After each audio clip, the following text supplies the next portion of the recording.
to Diana and Magesh. Thank you so much. Thank you, Shashwata. Good morning, all.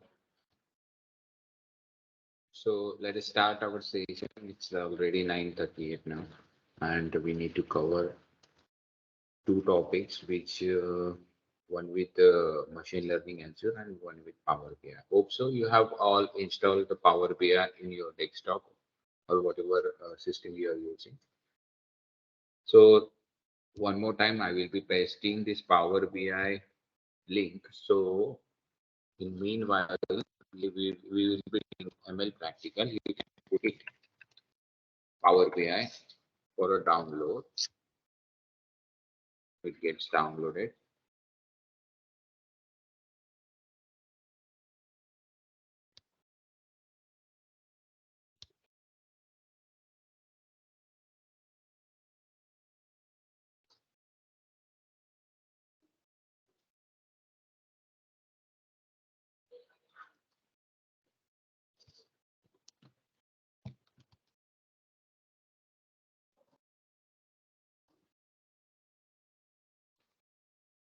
So see the link I have given in the chat box. So those who haven't downloaded this Power BI, you can download from this link. And okay, and we will be moving to our Azure practical of machine learning now. Okay, let me share my screen and please confirm me whether you're getting my screen or not.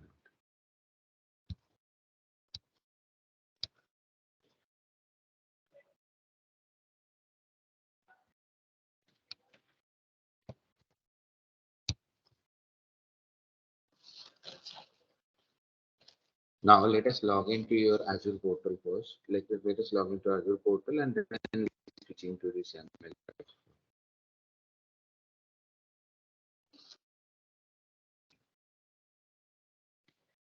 Okay, let me share this link also in the chat box.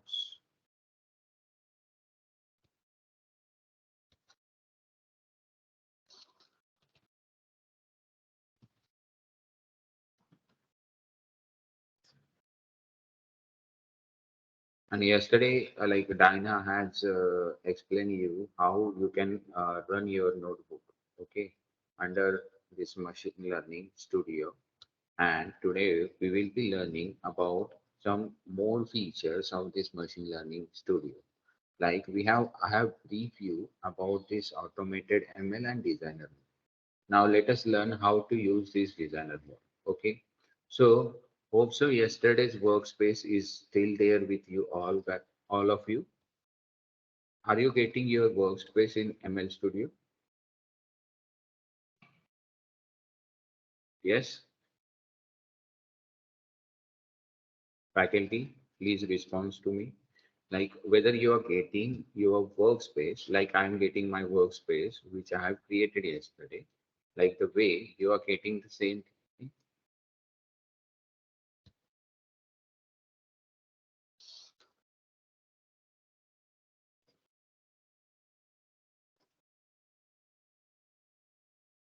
Yes, faculty, Gayatri ma'am,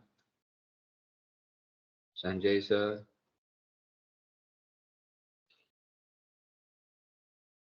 Kumar sir. Am I audible to you all, right?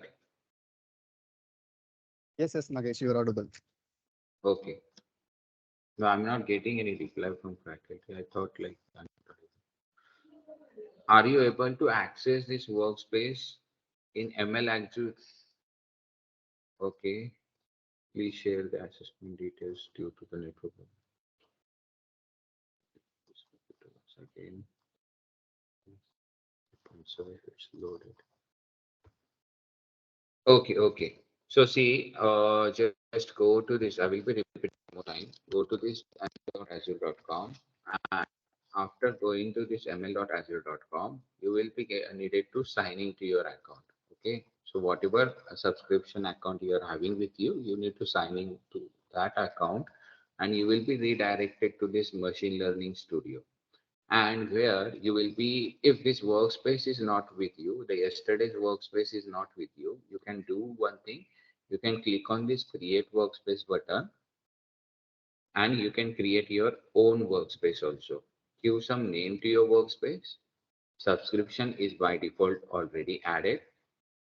Choose the resource group like we have created yesterday. We have created this FTP day 4 resource group, and region, choose East US only, because the other regions are not having capability of this machine learning studio. Okay, so my suggestions will be like choose this East US or East US 2 only. Okay, so this is how we will be creating workspace under this machine learning studio. And after creating a workspace under this machine learning studio, you will be finding your workspace in this recent workspace. Then to enter to this workspace, you just need to click on that workspace. And then after you will be redirecting to your workspace, where you will be finding all the menu part in this section related to this workspace. And in this dashboard, you will be finding some templates which are being developed by Microsoft Azure or some of the developers, so for reference purposes. Okay, so if you want to run some program with computer vision, or you want to run with some cognitive services, or you want to run some GPU trainings, all those things, templates are already present in this dashboard. So you can take a reference of that and you can do the same activity for your data set also. Okay, so this is how we will be knowing like which activity we can perform under this machine learning studio. Okay, so here you can get samples are also there. You can see train and deploy model is been developed, then index search your own data with GPT, distributed GPU training, automated with pipeline. So lot of notebooks you will be finding here. Okay, generative AI models. So this is the AI model which has been developed by some of the developers or data scientists. And here you can take a reference of those data models and you can use for your project also. So this is generative with prompt flow. Okay, so this is also some kind of a templates where you can ask Wikipedia, web classification. So you can take any reference of that. Okay, but right now we are not going with this template.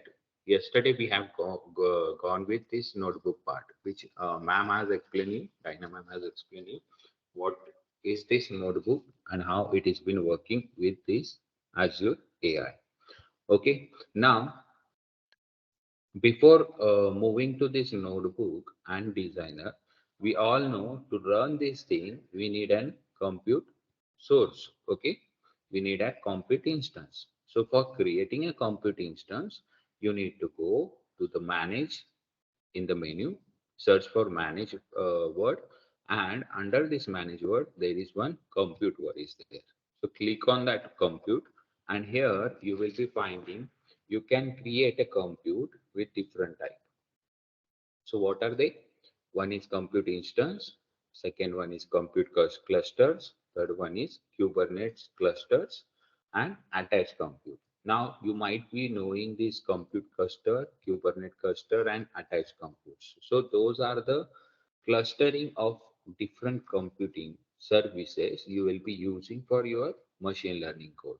And Kubernetes clustering, where you will be deploying and uh, where you will be train or deploy model with your self-managed Kubernetes cluster. Okay, so those are the types of compute where we will be choosing this compute instance, because we will be not doing that heavy work in this Azure AI machine learning studio. So we will be choosing this compute instance. Why so compute instance? Because to run this notebook or to run this designer mode, some compute instance is being needed, some compute is being needed. So that is the reason why we are creating compute. Okay. Now to create a compute, you will be clicking on this plus new button. Okay, and you need to fill the requirement which has been asked by this Microsoft Azure. So let us create a compute now. For creating compute, you need to give some name to this compute. Okay, and what type of machine you want. Okay, either you want CPU or GPU, but we know we are not doing that heavy work, so we will be choosing this CPU only. So GPU, you might be knowing, everyone knows about the GPU, difference between CPU and GPU. Can anyone tell me what is the difference between CPU and GPU? Yes, faculty, you can unmute yourself and you can give the answer if you know that. For large computations, we use GPU, sir. For large computation, we use GPU. GPU. I need difference between CPU and GPU.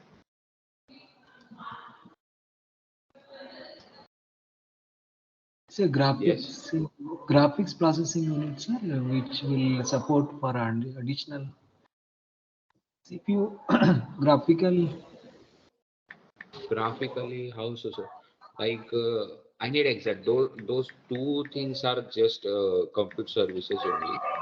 But what is the exact difference? Like, where we can use GPU, where we can use CPU? Sir, wherever we need to have any supports which are relevant to the latest multimedia and other graphical adapter and many more, in that case GPU is required. GPU is required. Graphical Yes. pro. So Probably when generally, in very short, I can tell you the concurrent difference. calculations, sir. Yes, Gayatri ma'am. When we want parallel calculations, probably we may use GPU. Okay. Then Yeah. in case we need more memory to consume, naturally we go for GPU. Mm-hmm. So see, very basic difference I will be telling you between CPU and GPU. So CPU is nothing but what we are doing. Under CPU, we are doing some process, right? We are doing some computing processes, and GPU is nothing but GPU is handling those computing processes. Like under one GPU, there will be different CPU, and that GPU will be handling those CPUs. Got the point? Yes. So So parallel through which processing we machine. can do those parallel processes, like Gayatri Yes. ma'am has told us, right? Yes. So GPU is nothing but it is a group of CPU where you will be handling the GPU will be handling those CPU thing, right? So this is all about GPU and CPU. Now we will be choosing CPU only. Okay. Now, what is the size, virtual machine size you want to select? So always my suggestions will be like choose the recommended option only. Because why so? Because to run a code of machine learning, like the data is in larger form. And to run this code, we needed a larger amount of processor, RAM, and your compute sources. Okay, so here select the recommended option. So you will be selecting this option of, so here you can see 2 core 14 GB 28. So which is the minimum costing you are getting here, you will be selecting that one, or you will be selecting the standard DS11 underscore V2. Okay, so instead of selecting standard VS Code, we can select this F standard F4S V2. Let me copy this. Okay, let me take a screenshot also. I can.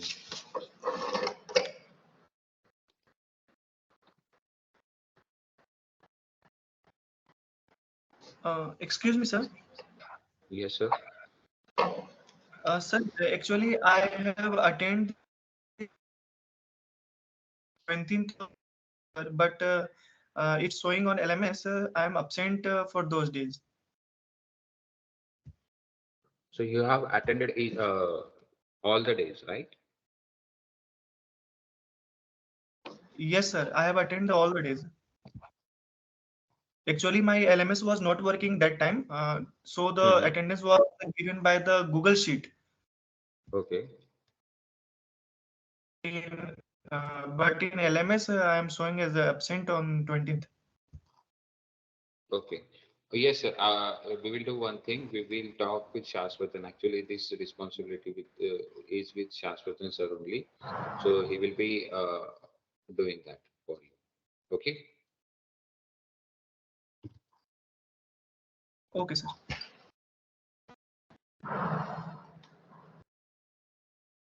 Yes, Arpita ma'am has given the right answer. So CPU handles software, where GPU handles CPU.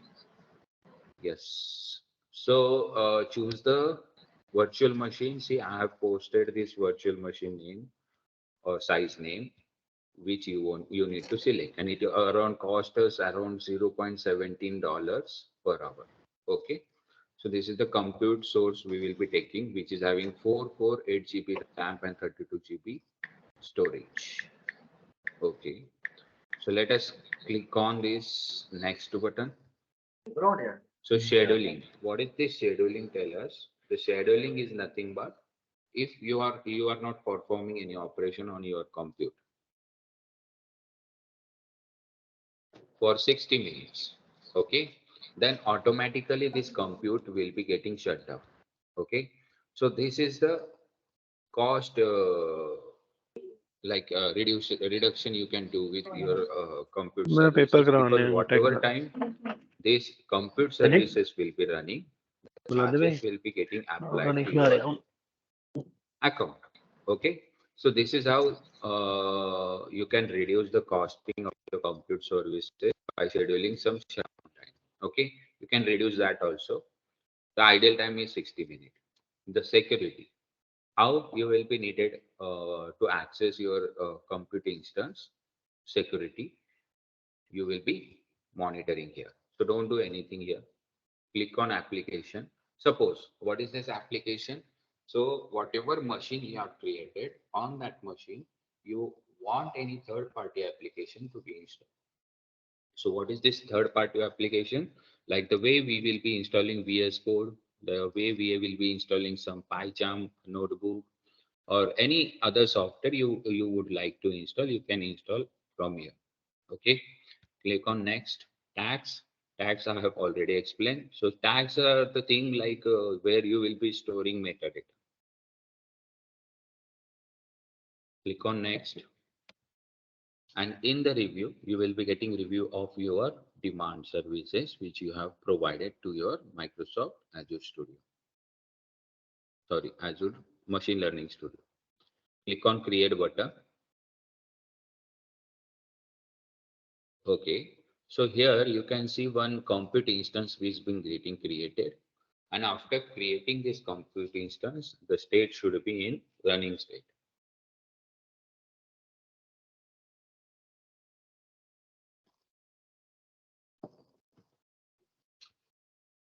Yes, all of you have created this compute instance at your side. If so, please take a screenshot of that and post it in chat box. Sir, I am in the process of the security. Can you please explain the security term? Security terms, sir, don't change anything. Keep it by default. Just click on next.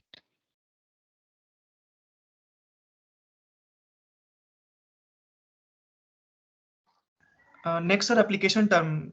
We have to change or same. No, don't do Keep the. anything. Just click on next, next, next. Till review you need to reach, and then you need to click on create button.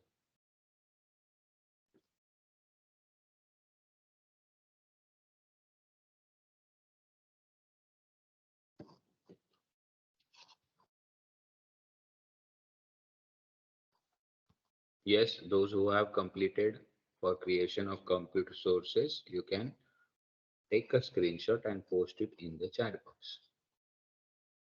Anupama ma'am, what the error you are getting?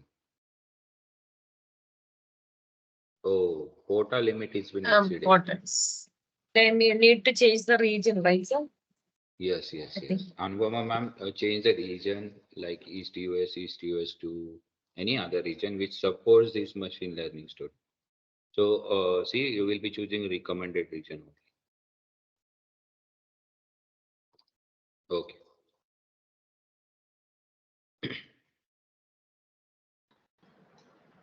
Yes, Excuse me, anyone sir. have created this compute storage? If so, please take a screenshot and put it in the chat box. Yes, Gayatri ma'am. Sir, this LMS is not working, sir. Actually, attendance, it is saying for today's attendance, press the button below, but the button is not active, sir. Okay, ma'am. Let it. Don't worry at all. We will be talking with technical team and we will be sorting your LMS issues. Like not yours, all the faculties issue we will be sorting at the end of this Okay, meeting. sir. And don't worry at all. All the help will be giving. All the help will be provided by us. Fine, sir.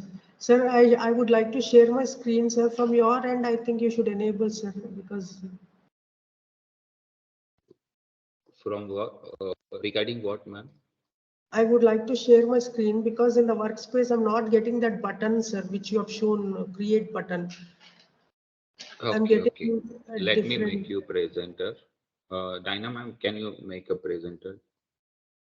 Okay, to Gayatri, ma'am.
Mahesh sir.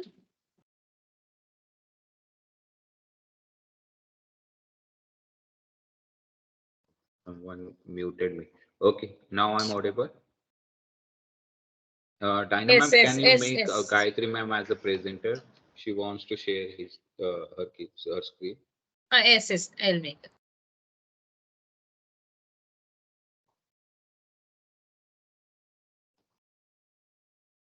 So see, my compute instance is being created with the name Mahesh123. So hope so every one of you have created this compute instance.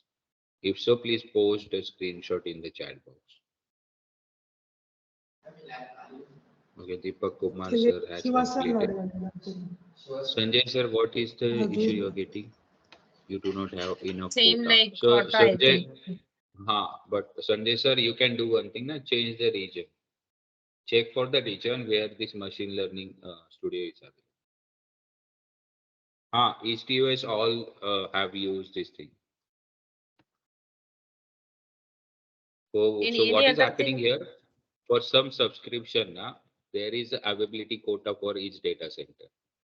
So like in each data center, we will be having some kind of some numbers of availability quota. So that can be happen like at the time of training also we have experienced this thing like numbers of people are increasing to one region itself, the quota gets completed. Yes, Gayatri ma'am, please share your screen.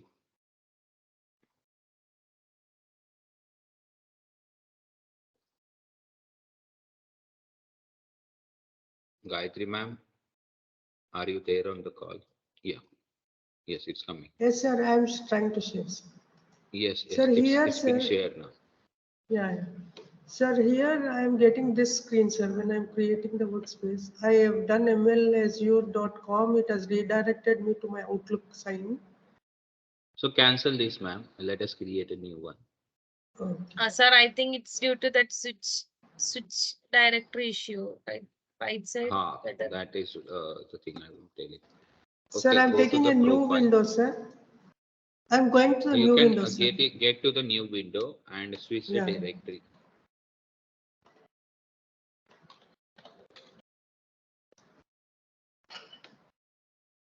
This is what just switch. I have to say switch directory, sir. Yes, ma'am. Ma'am, right side top, you can see M, the right, ma'am, M, Edunet your World. profile. Got it. Profile, just click there, ma'am. Edgenet. Edinet World, then it will be fine. Yes, yes, Now yes. click on Now- create workspace. Then subscription I have to choose. Choose the FTP day 4 Ah. resource group. I'm not getting Subscription that. will be same. No need to change subscription. But Change I'm the not. resource. I'm not getting it in the drop down, sir. No, ma'am, you are already added to the subscription. EF subscription is Okay, there. fine. Sir. Now go to resource Create. group and choose. No, don't create it. Yes, sir. Choose the resource group FTP day 4.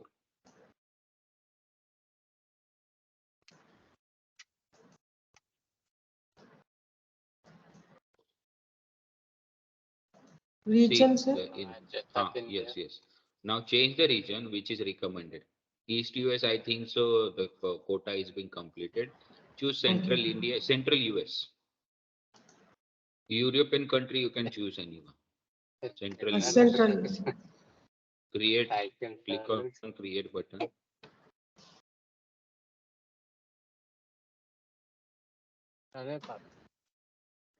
Okay, ma'am. This is how you will be creating your workspace. Fine. Now, after creating workspace, you will be entering to this workspace and you will be creating compute instance. Okay, ma'am. Yes, sir. Yes, sir. Yes, sir. Okay. And now let me share my screen. Thank you, sir. Thank you so much. Okay, ma'am. Okay, confirm me whether you're getting my screen.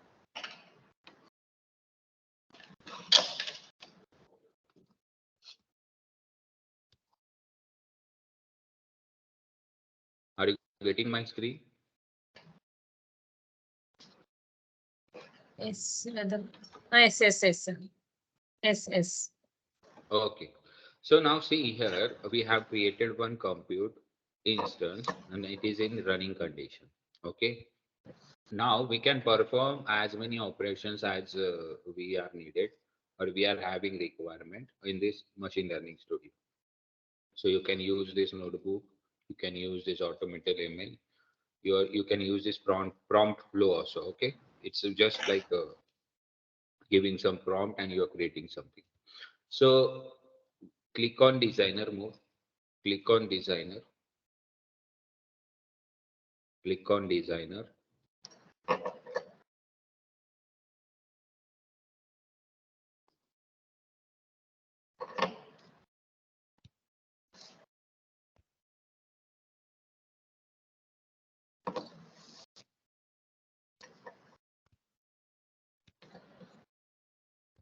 Click on designer mode.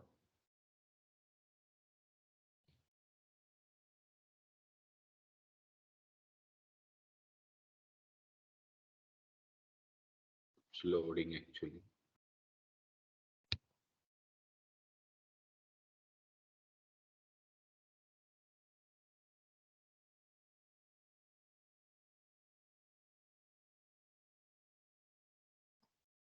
Okay. Now we will be doing one algorithm of machine learning. So we will be creating new pipeline. Okay. So there is one plus button is there. Click on that plus button.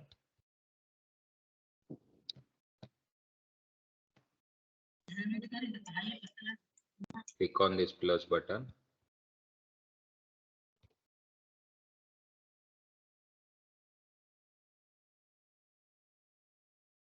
So this is how we will be creating a new pipeline, and under that pipeline we will be performing our machine learning project. So if you want to edit some name, if you want to give some name to your file, you can give it from here. Edit drafts and detail, where you can give some name to the pipeline. I don't want to give it, so I will be keeping as it is. Now, what you will be doing, you will be clicking on this arrow.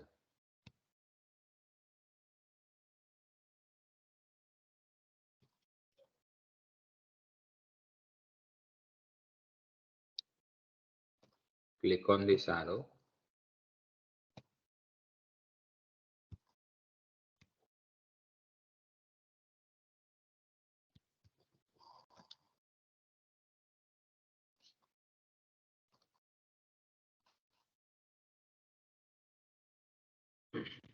And here you will be finding, when you will be clicking, when you will be expanding this arrow, you will be finding asset libraries. So those are the libraries which by default is being given by this Microsoft Azure for doing operation in ML.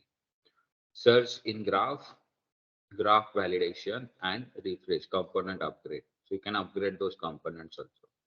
So the best way you can use this search bar to search anything, okay, under this list, okay. Now what we will be doing, if I want to add my own data set, okay, if I want to add my own data set, so I can click on this plus button and I can upload this data set in this ML Learning Studio, okay. So in this ML Learning Studio, if I want my own data set, I can do that also. But Microsoft Azure is providing some sample data set also. So sample data, you need to click on the first link you will be getting of sample data. So 16 data set are there in this list. Okay. So what we will be doing, we will be choosing a data set on which we need to perform some machine learning algorithm. So let us choose this automobile price data. Okay. This is the automobile price data. Just drag and drop this thing to this workspace. So this blank space you are seeing, it is the workspace where you will be working on. Okay. So just drag this automobile and just paste this into this workspace. Okay. Now we got our data set. Okay. And I want to see what is there in this automobile price data. So I will be clicking on the data output. So here you can see data output. You need to click on that data output.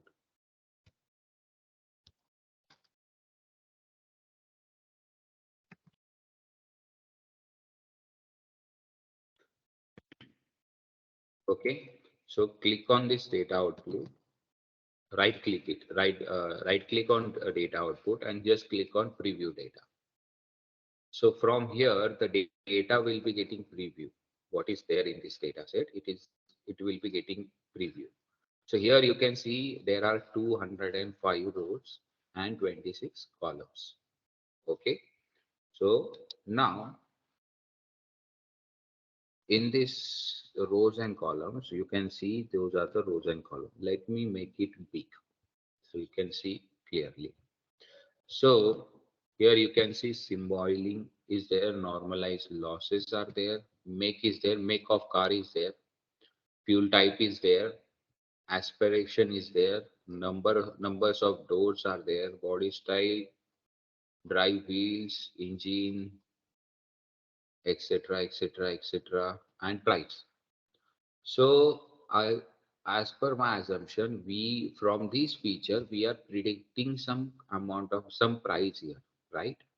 We will be predicting some price on the basis of these columns which are there in this which you are looking at here, like the features of car. Okay, so this is the automobile data set from which we will be predicting some cost. Okay, so now let us understand about this data first. What is how we will be understanding, like we will be identifying which are the dependent and independent column. So according to me, the dependent column is only the price column and independent column are the rest of columns. Okay.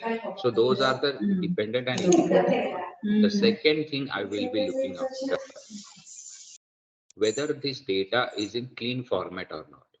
Okay. Whether this data is in clean format or not. Whether this data is having some null values or unknown values. That I want to see. So how I will be seeing that one. So I will be clicking on any column. When I will be clicking on any column, I will be getting some statistics of that column. So here I can see the unique values are 22, missing value is 0. And some visuals also is being created, like I'm having larger amount of Toyota data. So almost 32 frequency of data I'm having of Toyota only, and Nissan, and the lesser data I'm having with Dodge. Okay, So Dodge is a Mustang company where Dodge Mustang is there. Okay.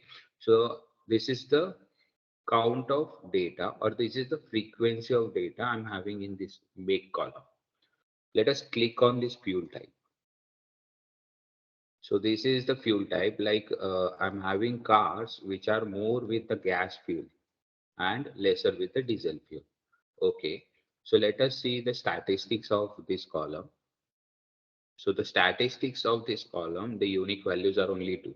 Why so? Only two values are there, gas and diesel. And why we are not getting this mean, median, mean, max, standard deviation? Can anyone tell me why these values are not getting here? Just unmute yourself and tell me what is why this mean, median, and other things are not getting according to you.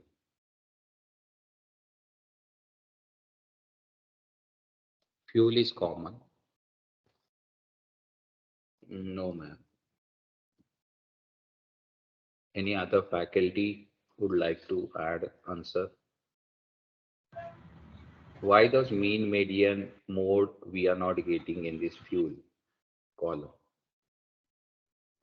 Neither you will be getting in this make column also. Why so?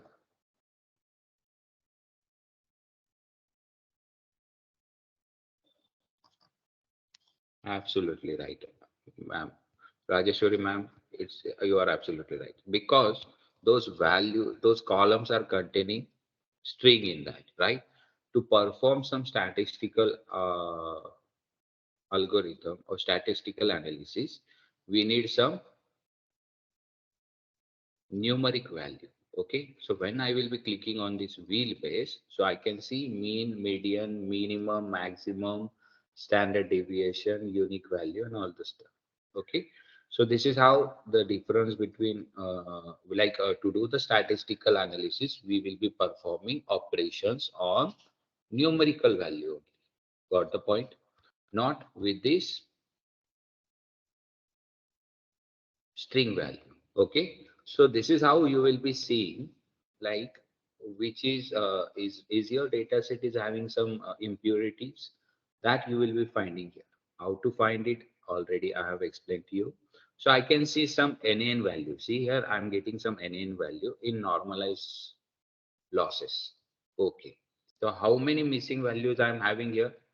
41 missing values. Okay, so if I want to change these 41 missing values, what is the operation I need to do? What will be the process, or what will be the operations? What is the action I should take on the missing value? Do anyone know this thing? What actions we can take on those missing values, NaN values? Should we keep it as it is, or we should do some? We should take some action on that. Yes. We are not getting value. This session is very important. Okay. Okay. Yes. Any more faculty? Any one faculty can add this question's answer. Would like to add the question's answer? Yes. What we do generally on the missing value? Probably we please. may need to replace it with some consistent values. Replace with what? We will be replacing. You're absolutely right. I'm not denying your answer, but if we replace it, with what value we can replace? By default, it has to take null value otherwise. So this is Until and NaN, ma'am, unless like not applicable or something like that value. So missing Yes, yes. values are already there.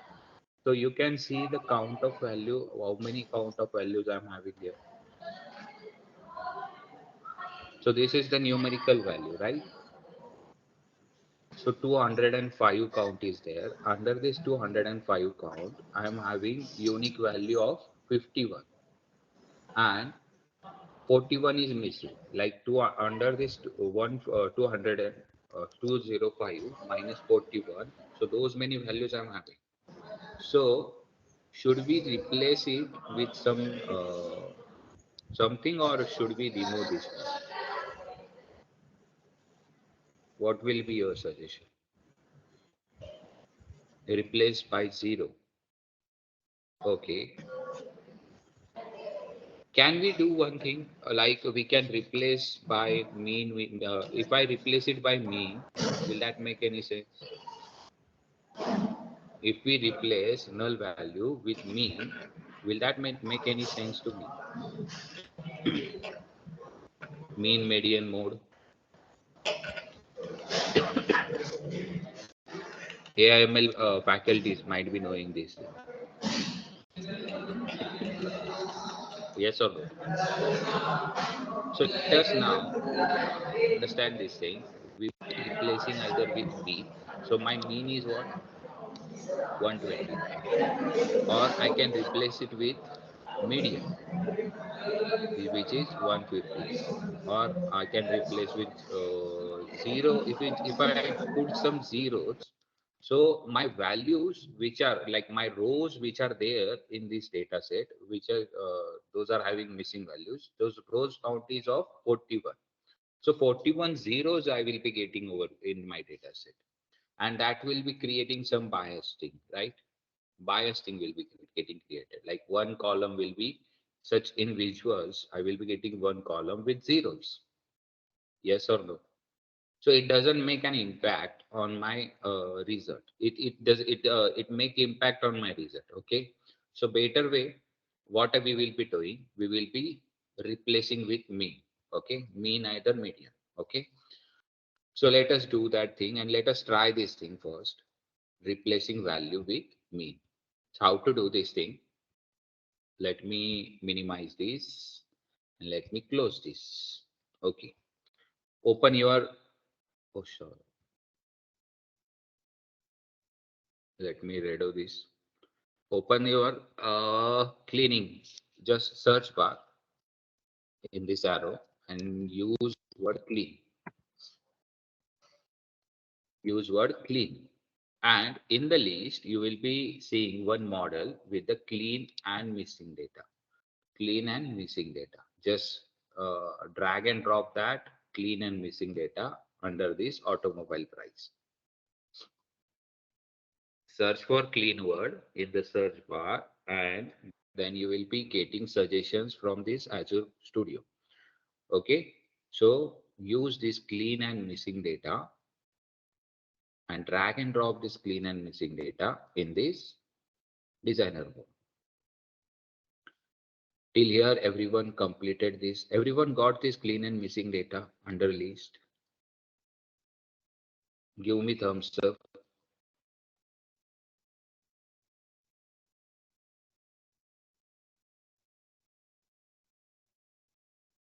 Yes, Gayatri ma'am, you are right.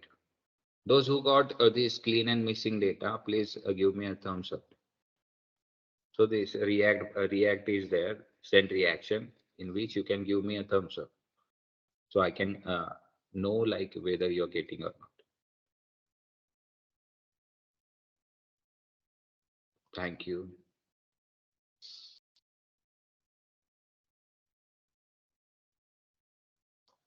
So why the other faculties are not responding? Like a lot of faculty are there on the call. So only few of them are responding.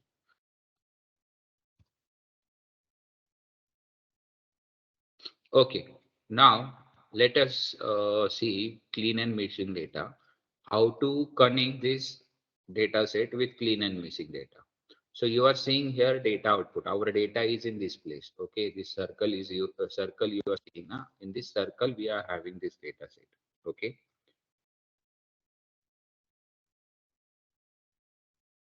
In this circle, you are seeing this data set. Just connect this circle with his clean and missing data set.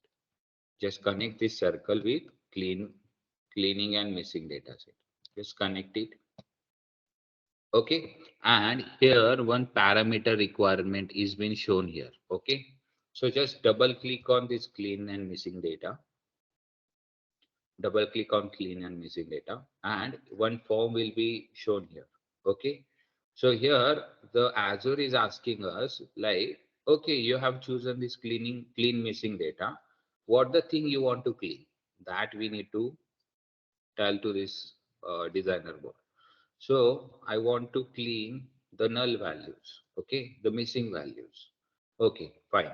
So which column you want to select? So here one edit column option is there. Click on this edit column option. And here you will be defining your rule for cleaning data. Okay. So here you can see allow duplicates and preserve column order in the selection. You want to allow duplicates or not. From here you can put those things. Okay.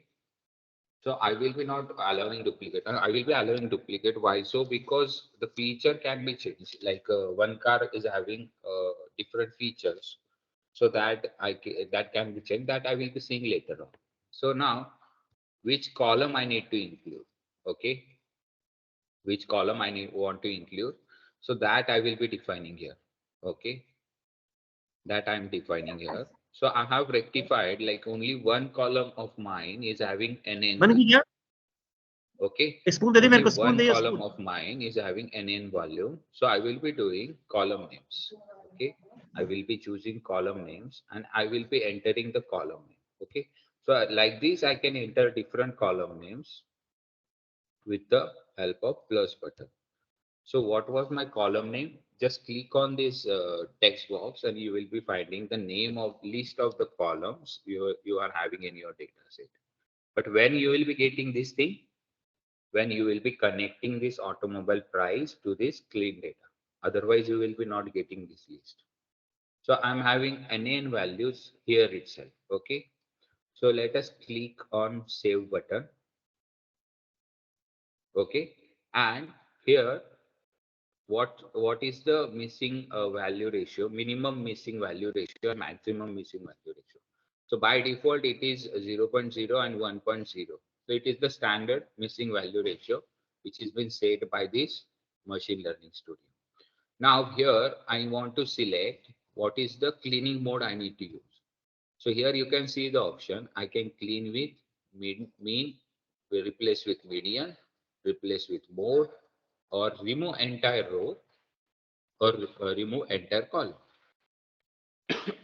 Like Gayatri ma'am has tell us to change it. Mahesh sir, Yes, ma'am. I can add few points that cleaning topics sometime if non-AA faculties are there. Actually, Okay. can I? Yes, please, ma'am. No.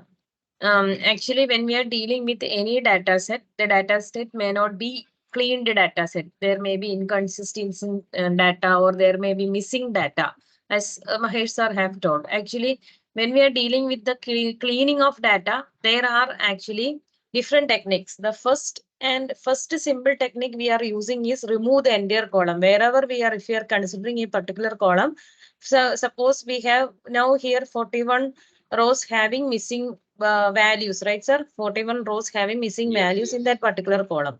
The first simple method is used is we can remove that case, removing the case. That is the first method we are using, simple method. We are simply delete that 41 rows which having the missing value in any of the column. Okay, so that's one of the method. Another method is remove the entire row. No, first method we can remove the entire column. Okay, if you don't want that column, then we can remove that column. Next method is removing the entire row. Entire row means here 41 missing values are there. We can remove. We have around 250 or 250 something rows are there, right? So we can remove the 41 rows from that particular table. That's another method. Then another one is mode.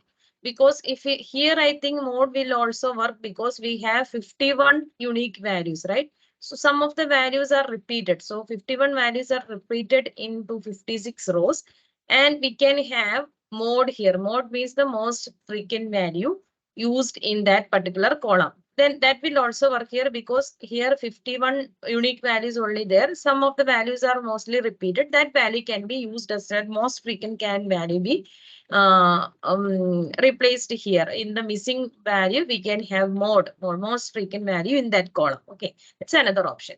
Next option is the medium. We can sort the values, 51 unique values, and the median value. We can replace the missing values with the median value. Then the next option is mean. Mean is we are taking the average of the entire values and we will putting the average in that 41 cells. Okay, then next is the custom. If you want to fill with not available, null or zero, anything we need to have. Suppose if we are replacing something with the mean, median or mode and it will not work, means then we can replace it with zero in some cases. So we have to analyze the column type and we have to decide which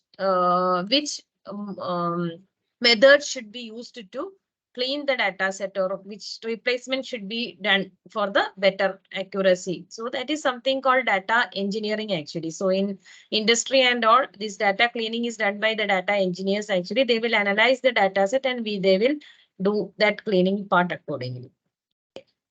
Thank you. Thank you. Okay, thank you, Diana, for adding such an informative part in this. Thank So you. let us now replace with me. Okay. So when we will be doing that, already this generating missing value will be indicator with the column false, and the columns with all the missing value will be getting remove or propagate. Okay, it should be propagated. Okay. Then generate a missing value indicator columns, and you will be columns with all missing value will be propagated with this mean value. Okay. Otherwise, the best option you can do is you can remove entire row. Okay. So this is how the function of cleaning mode you can do in this any data set like Dynamo has told us. So let us remove the whole row. Okay. Now, after applying this, see one error symbol like a orange symbol was there. It gets disabled. Okay. And you just need to save this thing. Okay. And close this one. Okay. So see here, I'm getting some clean data set at this point. So after cleaning my data, so here, let me see if any other column is having any missing value. Let me see that also. So I can remove those columns also. Or instead of searching here, what I can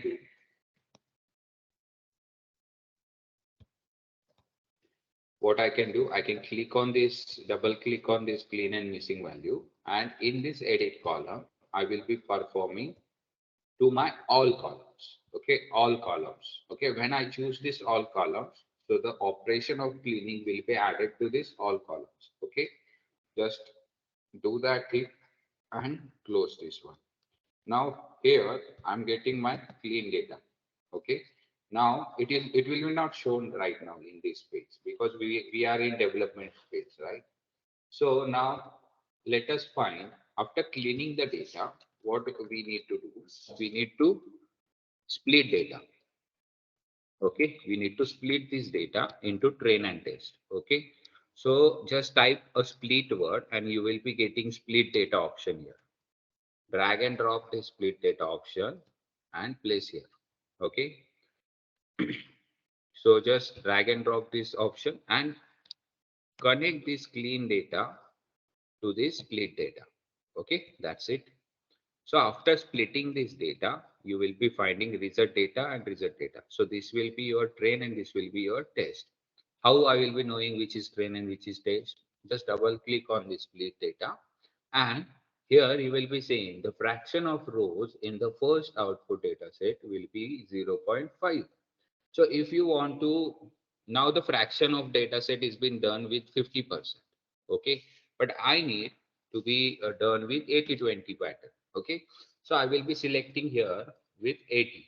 Okay. So the fraction of data will be 80% in here and 20% will here. Okay. So you want randomized split, you can put it true or false. Random seeds, and stratified split. So it is by default it is been selected.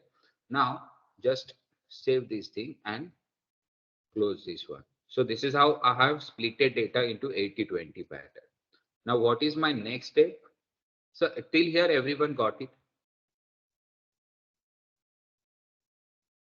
Yes? Till here everyone got it or not? Give me thumbs up. Any query you are having, please ask me. Okay. So now we will be training this data, right? One of these part which we have fraction this data into two part, and one part we will be training this data. So just search a train word in this search engine, search bar, and you will be finding train model. Search for word train model. Okay. So here you will be getting one train model module. Just drag and drop this train model and put it into your workspace. Now you need to connect this result data to your data set. Okay. Connect this result model to this data set, and see here one parameter is asked by this train model. So what is the parameter he is asking? So this parameter he is asking. So for giving this parameter, you need to double click on this train model and click on edit column. Okay. And under this edit column, you need to select column indexes. Okay.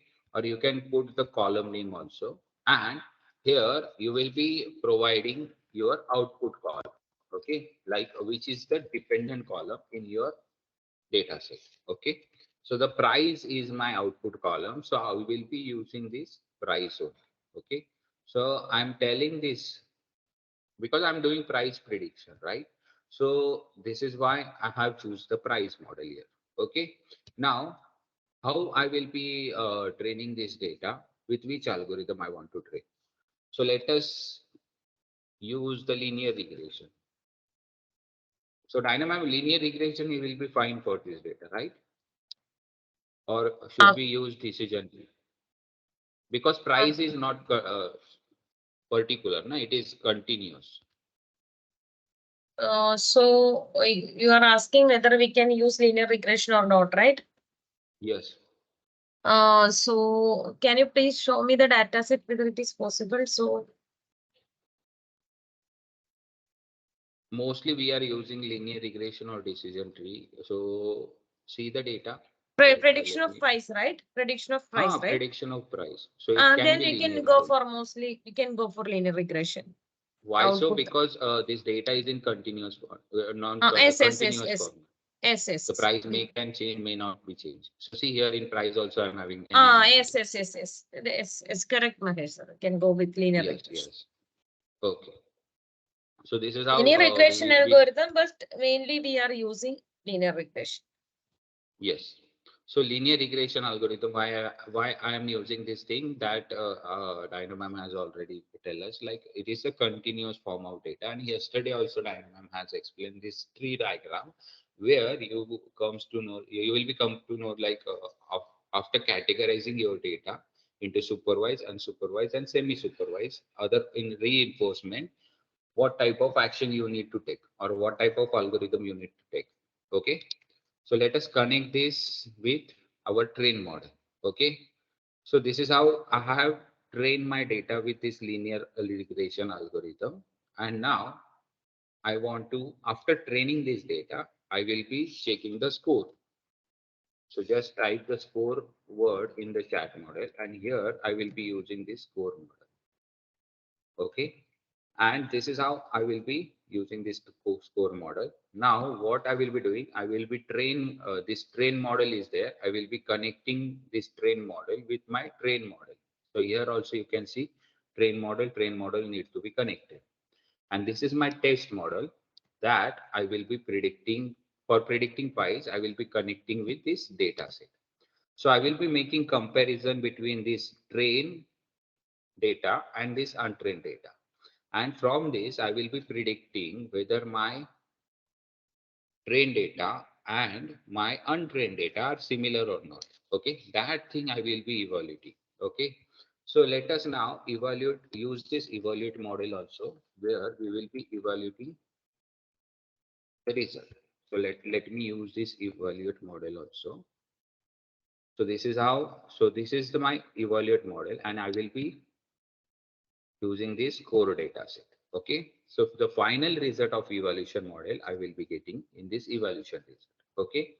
So this is how I have completed my machine learning algorithm on automobile price data. So till here, anyone is having doubt, please let me know. Got it? Okay. Whether it was simple? Yes or no? That was too simple, right?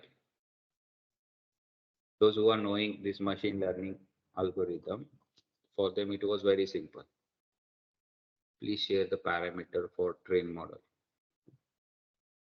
Okay, fine, Anupama ma'am, I will be sharing. So when you will be clicking on this train model, so just double click on this train model, and the parameter you will be using 80-20. Sorry, price. Okay.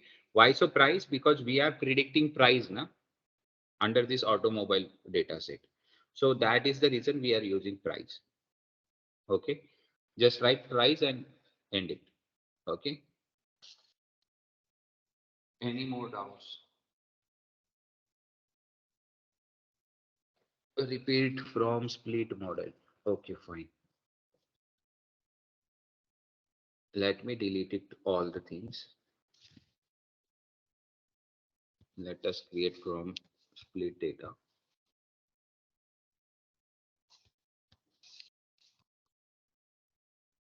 So this is the split data. Till here you got it, right, ma'am? So now we have splitted data into 80-20 pattern. Okay, so I have fraction my data into 0.8% one data, and other data I have done with 0.2%. So this is how the split data, and now I want to train my data. Okay, so this is how I will be training this data. So just type train model in the search bar, and you will be just dragging and dropping this train model here. Okay, and you will be connecting this result data set to this data set. Okay, so this result data set to this data set. Then I will be using some algorithm for training this data. So I will be using linear regression algorithm for training this data. Okay, and I will be connecting this untrained model to this untrained model. Okay, and I need to give some parameters to this train model. So what type of parameter I will be giving? I will be giving parameter of price. Why price? Because in the output column of mine was, the dependent column of mine was price only. So I want to predict the price of the car. So that is the reason I have choose the price. Close this one. And here the train model is being given with the output y output is there. So for linear regression, what is the formula? Y is equal to mx plus c, right? So y is nothing but your output, right? So this y we have divided, y this we have defined here in the train model, and we are applying algorithm to that one. Now after this train model, what the thing we will be doing? We will be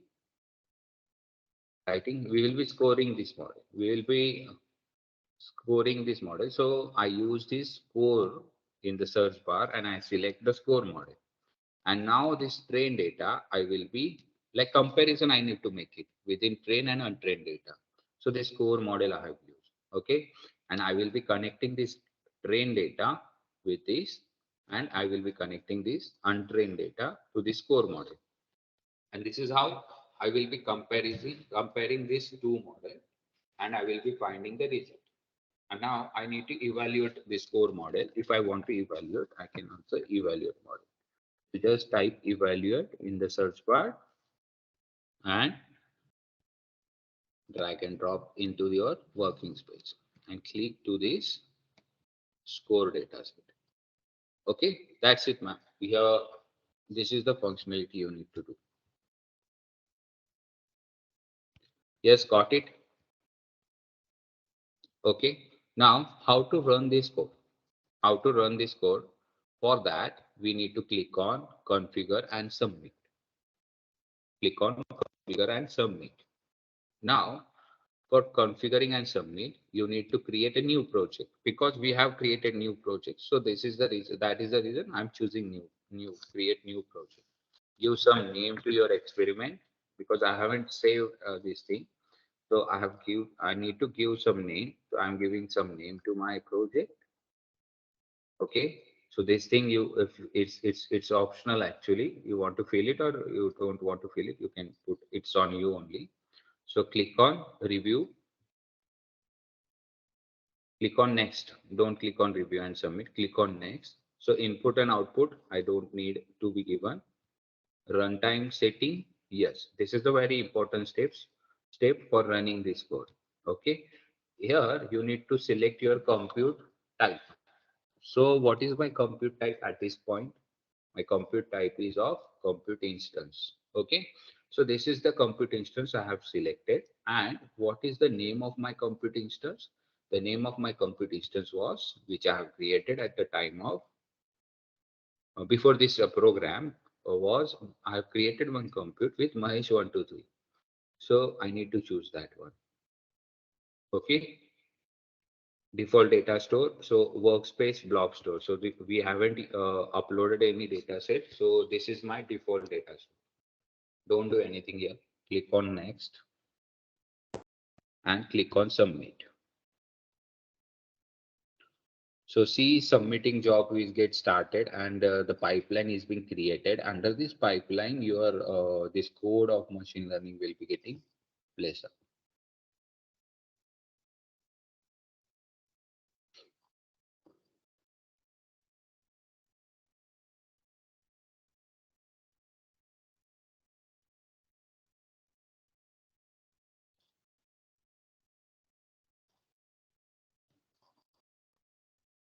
Okay, so those are the things which you need to do for running this code. And when the pipeline has been run successfully, you will be getting one message that pipeline runs successfully. Just click on this view detail. Click on this view detail and one new tab will be getting open. And here you can see your machine learning code is in running condition.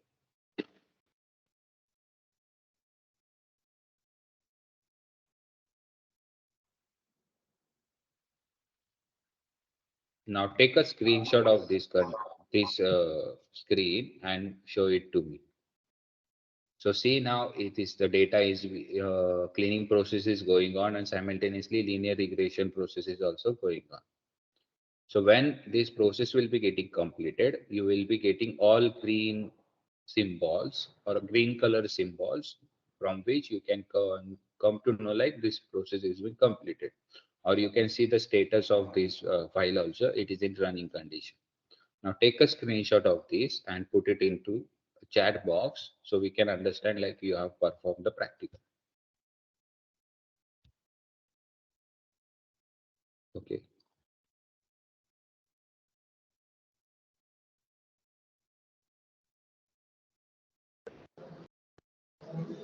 Excuse me, sir.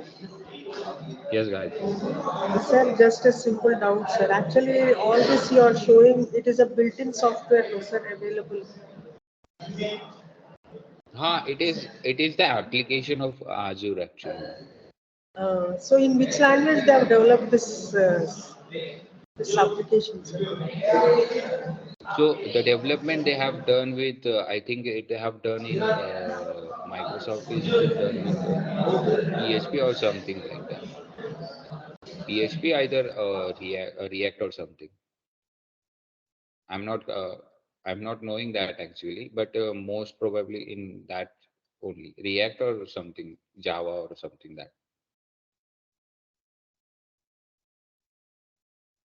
And this model creation, ma'am, you are talking about this model creation. This we can also develop it.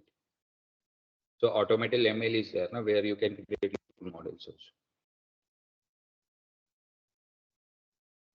So see when the steps will be getting completed, you will be getting this part.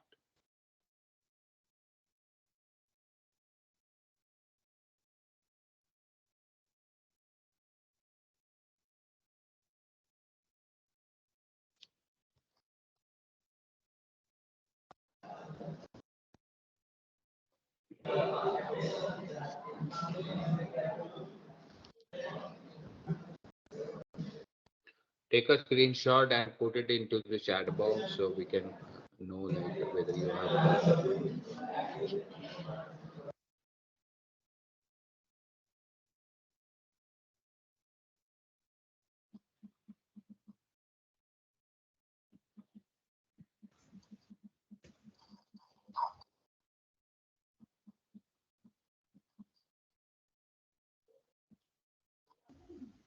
Sir, I have showing the an error of please select a default compute to run a pipeline.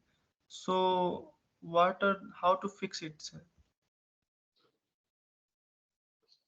Sir, Sir, you have not choose the compute instance. So you need to choose the compute instance for running the code. sir, Close when I all the choose thing and do this configure and submit one more time. compute instance, there when I enter into it in the details, it says you don't have enough quota for the following. This click here to view and request the quota. Sir, you can do one thing. You can create one compute instance first, and then you can do this operation. Okay.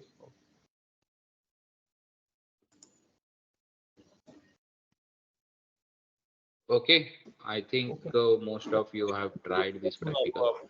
Now, see here, my practical has been run properly, and I want to see result, okay, of this model. So just right click on this evaluate model and just click on preview data. Just click on preview data. And here you can find my evaluation of result will be see here, mean absolute error, root mean error, relative coefficient of determination. So all those things you can see the output at this point. So this is the output what I'm getting here for 5 columns. And if I want to see the score model also, I can click on the score model and I can preview the data. So in this also, I'm having this new column. See, this new column is there where my actual price is 15,690 and the traced train column like non-trained data, the data which the prediction price is 17.974. So this is very close. Like that means my accuracy is not that much clear. So this is how the price is being introduced. So here you can see 9,000 is there, 9,000 is there, 7,000. So I need to increase the accuracy for this data. So this is the method I can use. Like I can use different algorithm. One more regression algorithm, I can use it and I can increase my accuracy for this. So this is the output what you will be getting after running this code.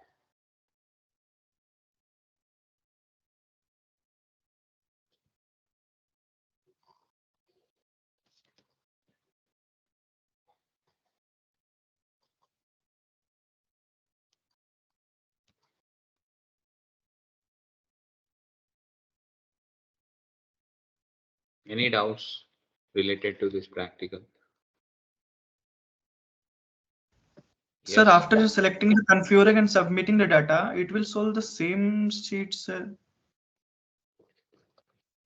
Which one, sir? This one, no? Sir, after selecting the submit and configure the data, configure and submit data, I have selected the configure and submit data. Have And click on submit. you choose this compute instance also for running that one? And it shows the sir pipeline job created on this experiment model running job titles and submitted sir successfully. The pipeline looks good. You can submit your publish now. I'm showing the same sheet, sir. Again. So can you take a screenshot of that and put it into chat box so I can see? Mahesh sir, actually, when I am creating also computer instance, I think there is no quota now. Okay. No quota. That is because the Oh. quota availability will be maximum now. So we have limited Yes. quota availability for one region. I think we So need to the create thing you need another to- workspace in another another computer. region. Right. No, don't need, there is no need to create workspace. You just do one thing. You can create one more compute instance into different data centers, and you can use that compute instance to run this code. That's it. But the computer instance is not at all available. So there are many regions are there. Now you can try, you can search it for different, like the suggestions, whatever suggestions this Azure will be giving on those data center. This ML is there, I think so. Yes. M sizes. No, in CPU, no. I will share my screen. I don't know whether this having the same issue. You can able to see, Mahesh sir? Okay, let me see. Yes, your screen is visible. There is no compute instance, nothing is available and showing the message that click here to view and request quota. They do not have enough quota for VM sizes for Change the CPU. location. Change the location. Where to change the location, sir? No, We have to create cancel another this. workspace, right? No. Cancel this. Here's a workspace you need to create. That's Your right. location option is not there. Not there. So I think the same problem is happening for Deepak sir also sometimes. Then he may have to create new workspace, I think, in another. Yes. With different location. So when you have compute instance.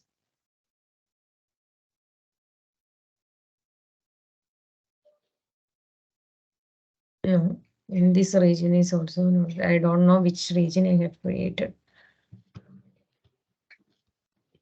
Okay, sir. So see the coefficient determination I'm getting in my availability is 0.9. So it is between 0 and 1. So Sir, screen is not shared, sir. Please share. Okay, let me share my screen.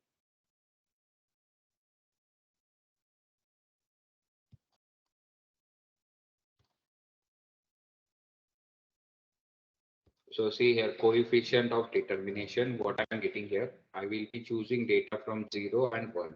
So 1 will be my data, like maximum, and 0 will be my minimum. So the accuracy what I'm getting is of 90%.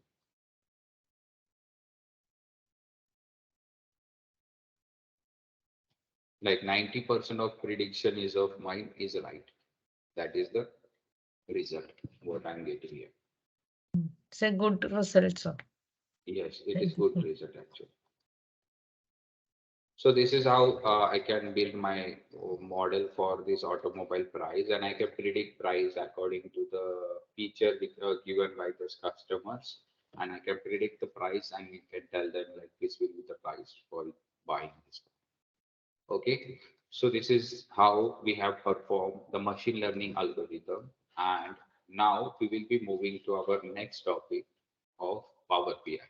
Hope so you have installed this Power BI in your computer.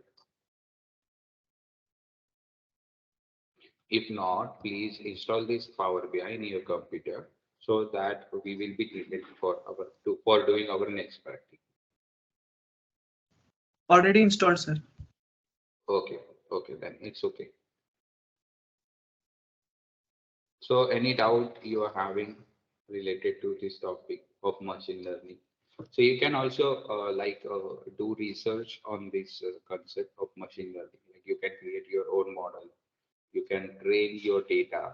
Like you might be giving some projects to your students, right? So under most of the projects I have seen in the college where related with this machine learning only. So you can tell your student to use this as for training your data, like how much the result, like how many accuracy you're getting after training this result. And this model you can place it into your hardware also, from which you can create your projects. So such kind of knowledge you can share to your students, and this will be very beneficial for them, like because they will be paying a lot of money to some companies to make the project.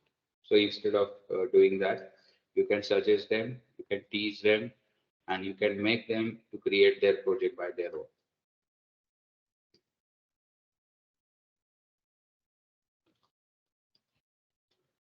So also they can use this data analytical part of Power BI is also for creating their projects. They can find some problem statements, the actual problem statements which are there in the world, and they can solve those problem statement with some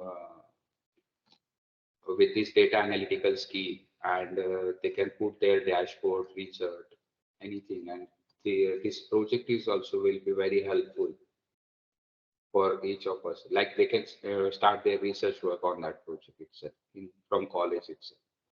So this thing you can give it to your students, whatever things you have learned till now. And yes, this is the part of Azure we have completed. I think Dinah, we should take a break of 15 minutes and then we will be starting Power BI. Sure, sure. I'll share the timer. So in meanwhile, I will be deleting the resources. Okay.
Shall we resume our class session?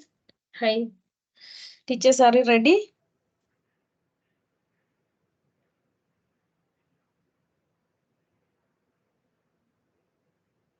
Okay, thank you, Madam.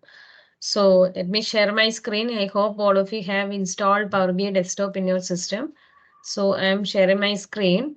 So if you have installed Power BI desktop, you can search in your system for, you can able to see icon like this. Then opening, you can able to log into Power BI desktop. There you just need to provide one email ID. You have to click get started. Okay. Okay, get started. Then you can provide one email ID here. If it is prompting, then you can go ahead with that. Okay.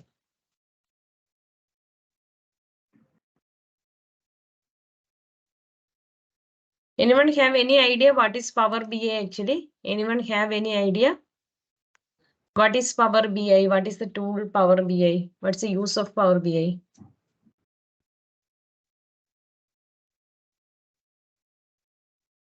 Teachers?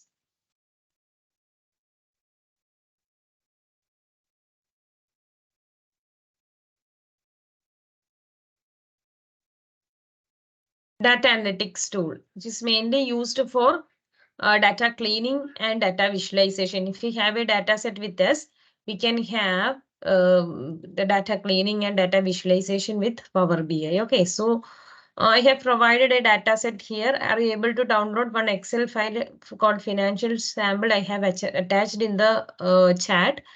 Can you please download that and we can go ahead with that actually.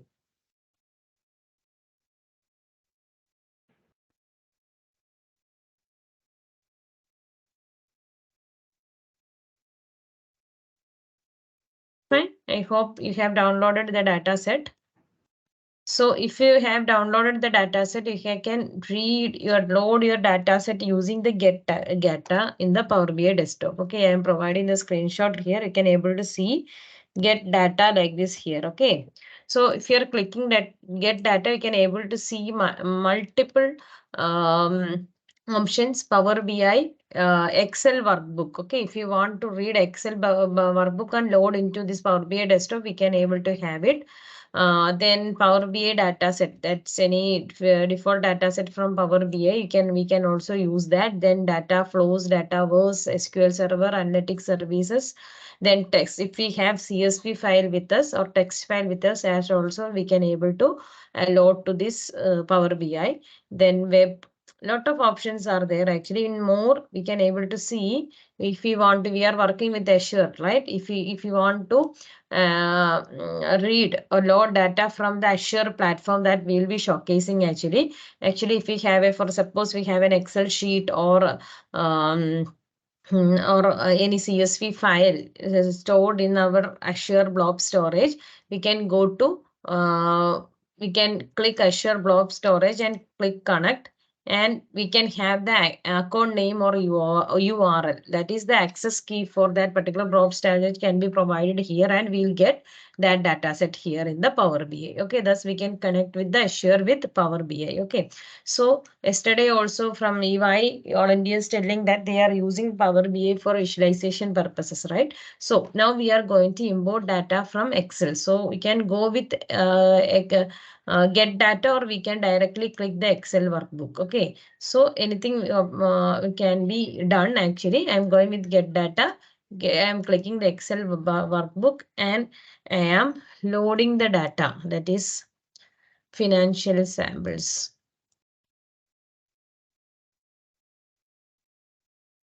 Financial samples here. Okay, it is connecting.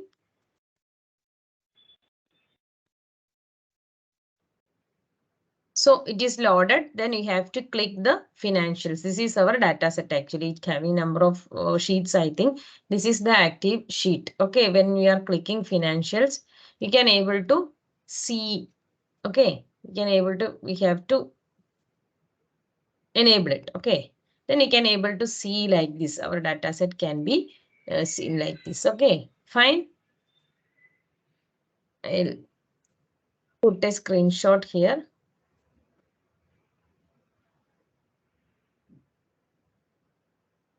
Data file I have shared in the chat, ma'am. Anubhava ma'am, I have shared in the chat financial sample at 11:12 a.m. I have shared, ma'am.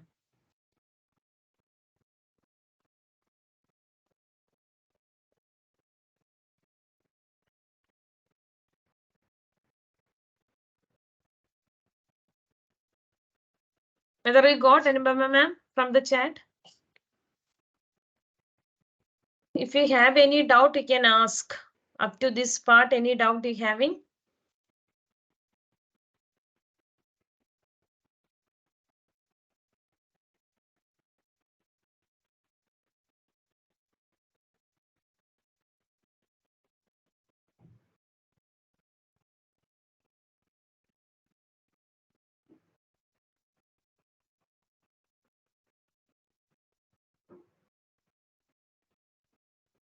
Okay, I'll WhatsApp 1 minute.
I have shared it through WhatsApp also. You can download from dataset WhatsApp also. Anubhava ma'am.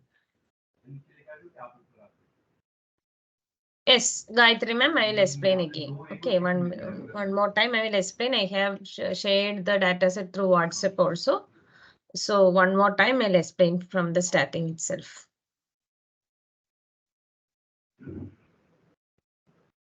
So whether you got the dataset and the Power BI desktop is also installed, right? Okay, thank you. So I'm closing this one and closing this one. Okay. Fine. So if we have installed Power BI, just go to Start button. You can search for Power BI desktop. Then the Power BI desktop will get open. Okay. Then you'll show a message like this. Okay. So I'm going to click Get Started. Okay. Get Started.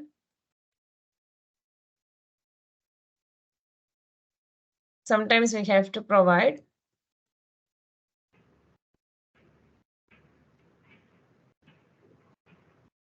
Okay, then your Power BI desktop is ready actually. Okay.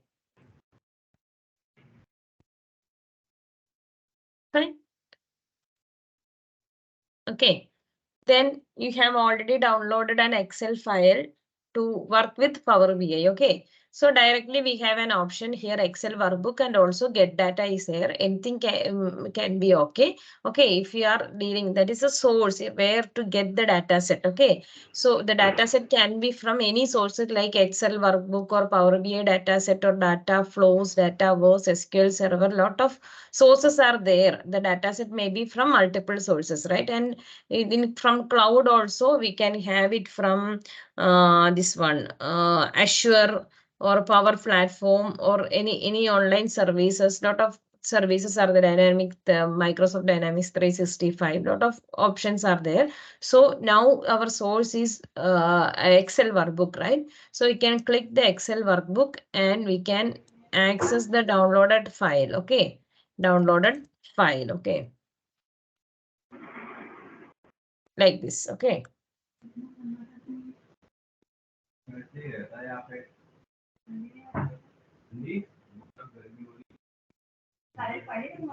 Fine. Then you will be getting like this. Okay, you will be getting, once you have browsed the data set, you will be getting a screen like the navigator screen. You'll get, okay, navigator screen.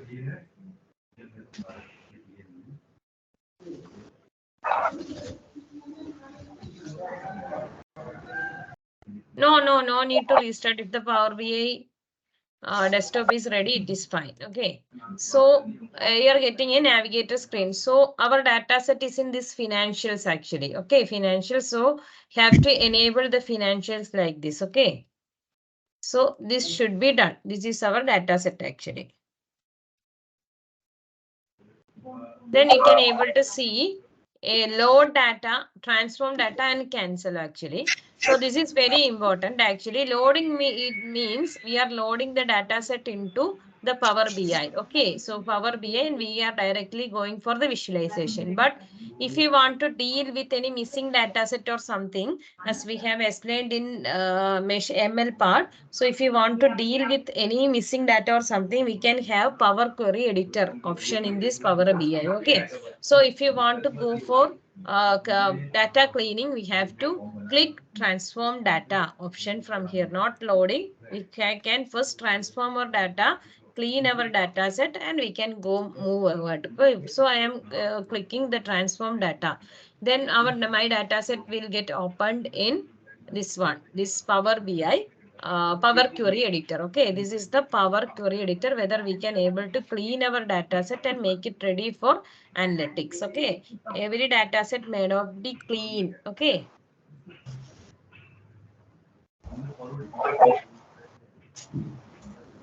Please wait, connection to Finaxer sample. Okay.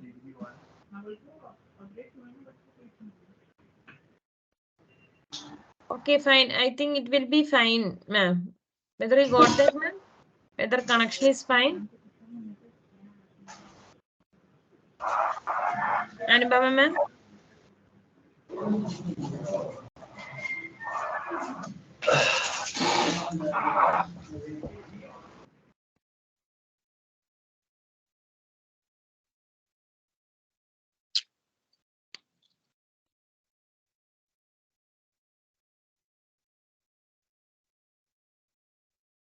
You didn't get the navigator, so I'll make you as presenter. Can you please share your screen, ma'am? I'll check.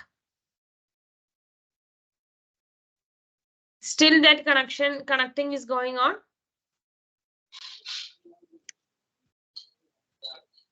Just now it loaded. Okay, then it's fine, ma'am.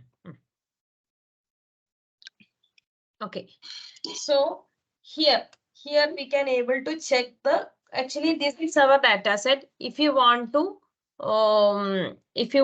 clean the data, that is Mahesh sir have explained, right? We may have some missing data. At that time in machine learning designer parts, I have performed a data cleaning operation by cleaning the data set, filling the missing data with the mean of the data, right?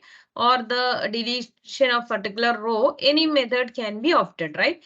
If we want to do the cleaning of data, if the column quality is not good, we can able to have it here in the Power Query Editor before going for analytics. For that we have cleaned for machine learning purpose. Here before data analytics also we can clean the data set and we can make it ready for analytics actually. So if you want to check the quality of the column, we should go to the view part and here column quality. Okay, if I am unchecking it, nothing will be there. Okay, we will get just the data set. That's it. Okay, this is our data set actually. But if you want to see the column quality, whether any missing values or anything is there, we have to check like this. So empty, here empty is 0%, error is 0%, 100% data are valid. Okay, here valid 100%. We can check for every row what is the column quality.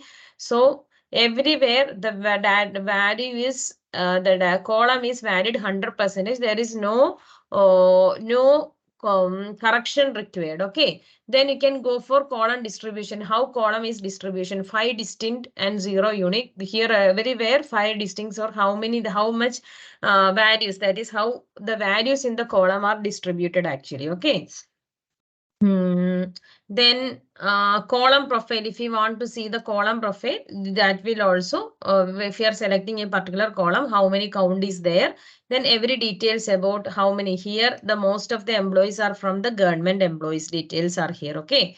The column distribution also we can able to find when we are seeing the country, almost every country having equal, it is equally divided the country value distribution.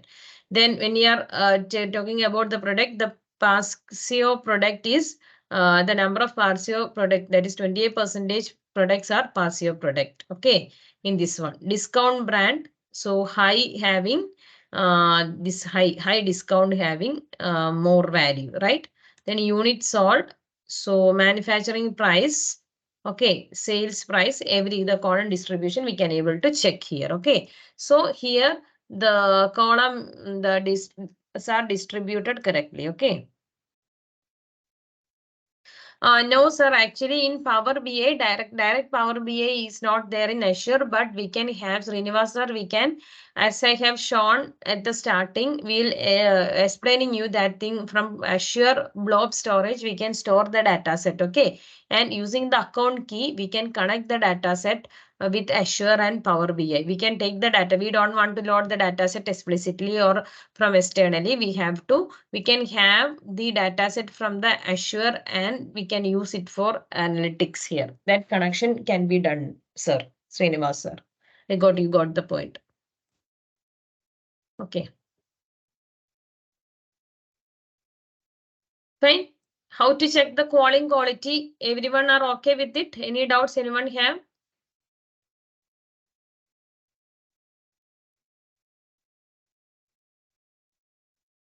Here the column quality is very good actually in this case.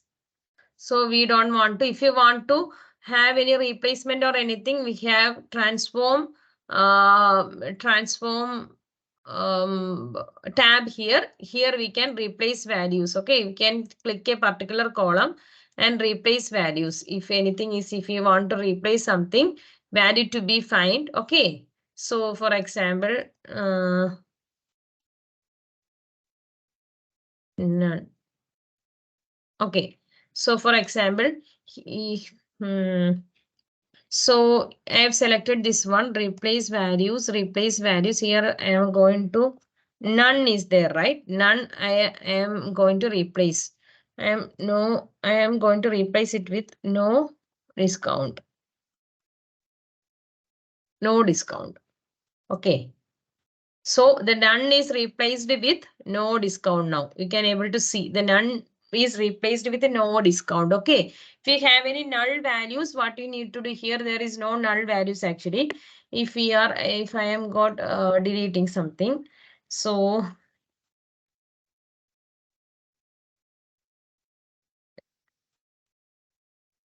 okay, fine. So this is how we can able to transform the data, select the data type, transpose, count rows, pivot, column, fill.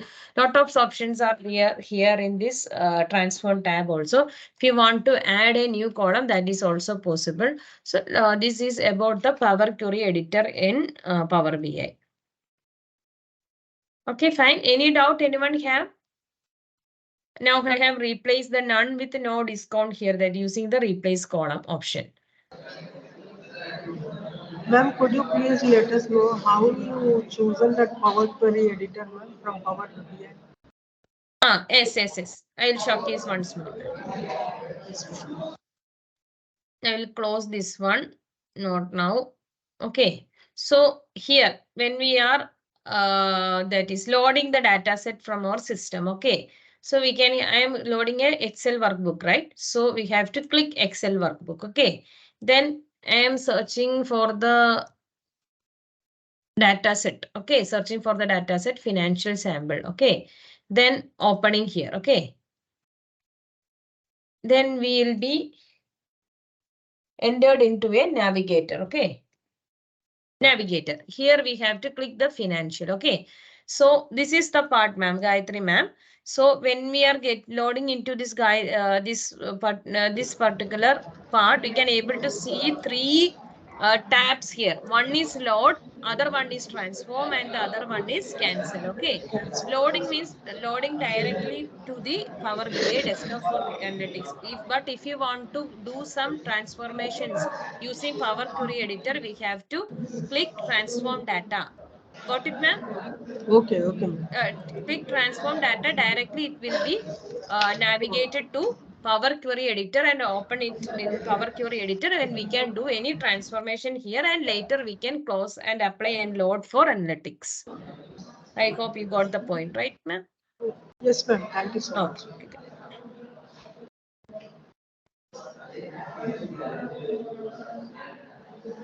Fine. Any doubt regarding? So here Power Query Editor, we can able to the view tab. First of all, we have to go to view tab, and we have to check for the column quality. Okay, then we can see how many valid rows are there, how many error are there regarding the cells. Okay, so here every column is 100% valid. So then column distribution we can able to see here. Then column profile also we can able to see here. Okay. So these three things we have to check. This is very important when we are dealing with any data set. Then only we can confirm that our data set, quality of our data set. Okay, fine. Any doubt anyone have?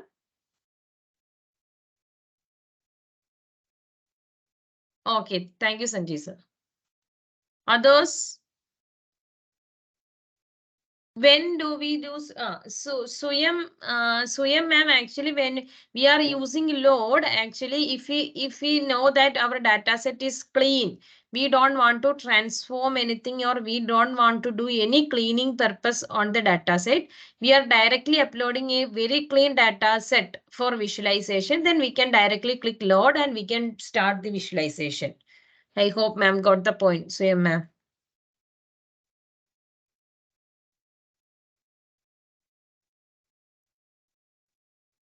Yes, ma'am. Okay, thank you. When you want to use transform is nothing but if you want to, we are not that much aware about the data set. If you want to check for the data set quality, we need to check for the quality of the each column.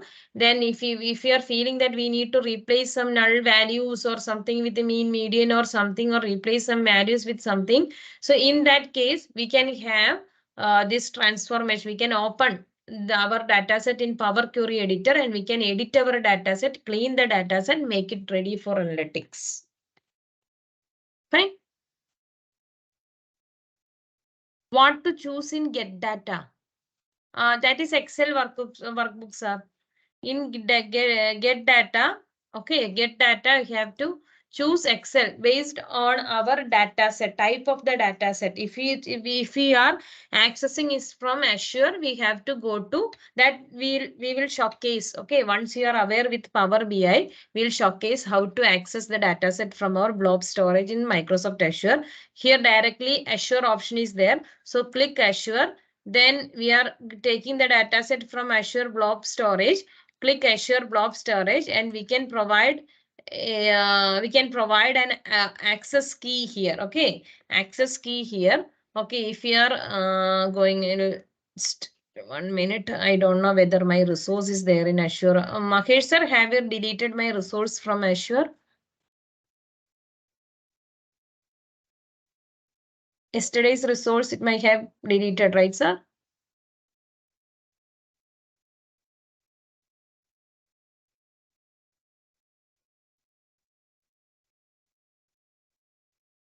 Mahesh sir, are you there?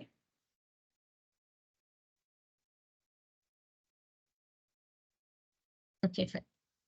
So actually, I should just check whether my resource is there or not in the Azure. If it is there, otherwise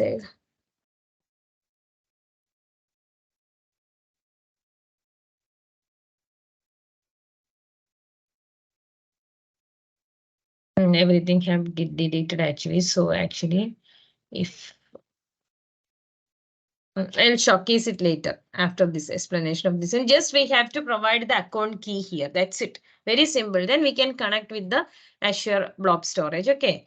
So actually this is get data. We have to click. Now our source is an Excel workbook, right? Explicit Excel workbook. You have to click Excel workbook debug, sir. Fine. Any doubt?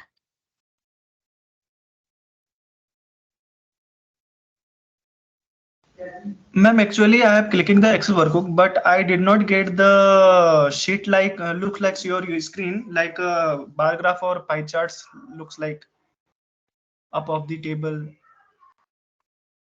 Where actually, can I make you the presenter, sir? Can you please share a screen? Then I'll check. Deepak, sir? Yeah, ma'am. Please Ah. authorize, ma'am, sharing the screen. Yes, yes.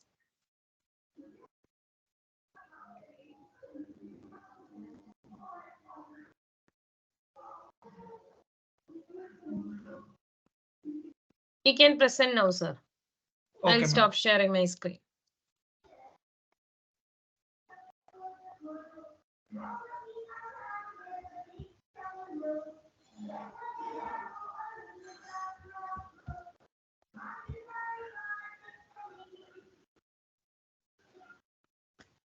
Ma'am, are you It's loading, sir. able to see my screen?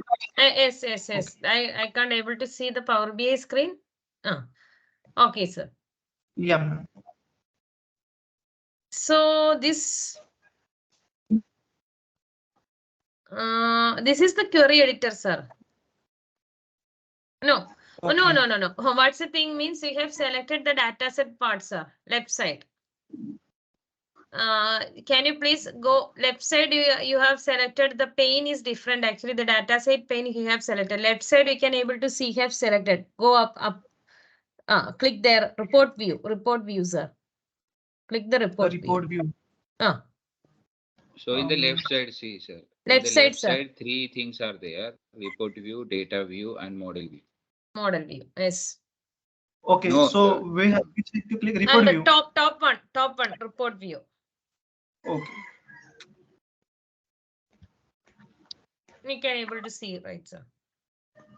Okay, ma'am. I am clicking the report view, ma'am. Have you loaded the dataset, sir? No, right? I have loaded, ma'am, but again I have to load. Yes, you have no. You have close and apply. You have to. Can you please Excel workbook? Yes.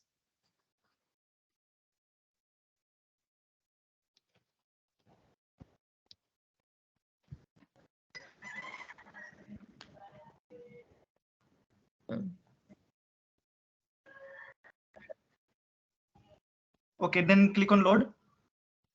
Click on load means if you want to have you aware with the Power Query editor, sir. If you want to do any Power Query edition or query edition or transform the data, click transform data, sir.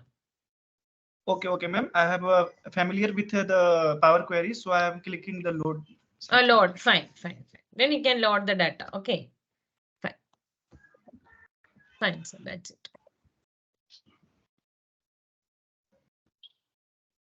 So I think in this case you are ready with the data set. I think right side we can able to see 3 copies. Right side data you can able to see 113. No need to load again, sir. Here 4 copies of same data are there. Can able to see after right side of the visualization data pane. Yeah, ma'am. 1131 is coming 4 times. Actually. 4 times, yeah. 4 times. So you have already ready with your data set. I thought that you were asking about the Power Query editor actually. Yeah, so, ma'am. Actually, not seen like the screen. Okay. Sure, sir. Right, I'm sharing my screen. So if you have done with this Power Query edition, okay. So okay with the we are sure that if we have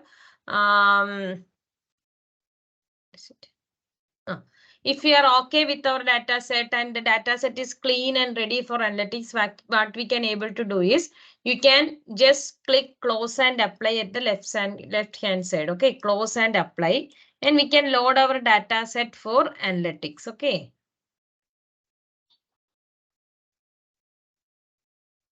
Close and apply. So once close and apply, close and apply means it will load our data set to our desktop for analytics. Okay, so just click close and apply. So here the data sets are ready, financial 1 and financial 2. Both data sets are here. From model. I am deleting the financial 2. I need only this financial. Okay. This is the data set. As I have told previously, we have 3 views. This is the dashboard. We are going to create the visual. So this is the report view. Okay.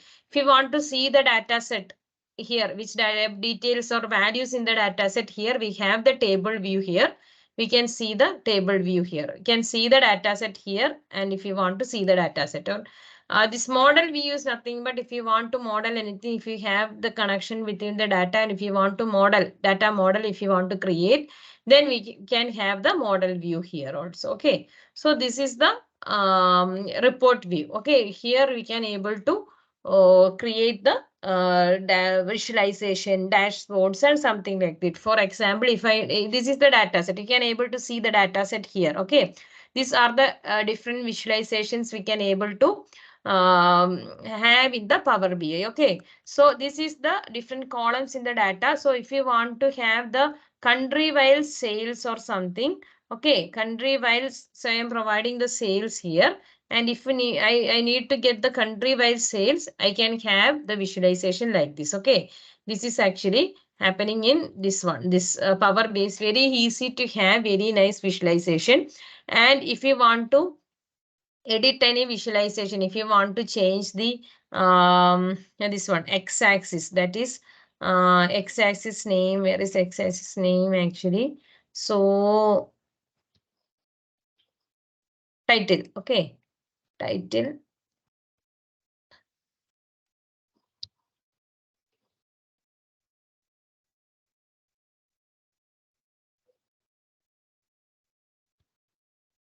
Sum of sales by count. Okay, if you want to edit this, that is sales by count, I can able to provide.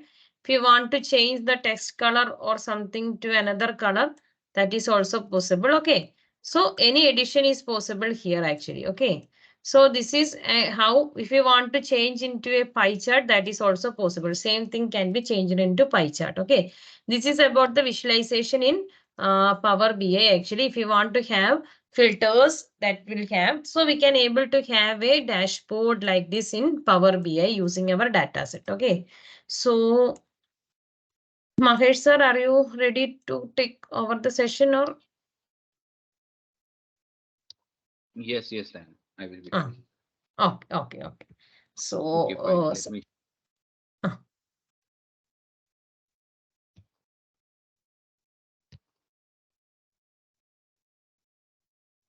so Mahesh sir will take care of taking over the session from here.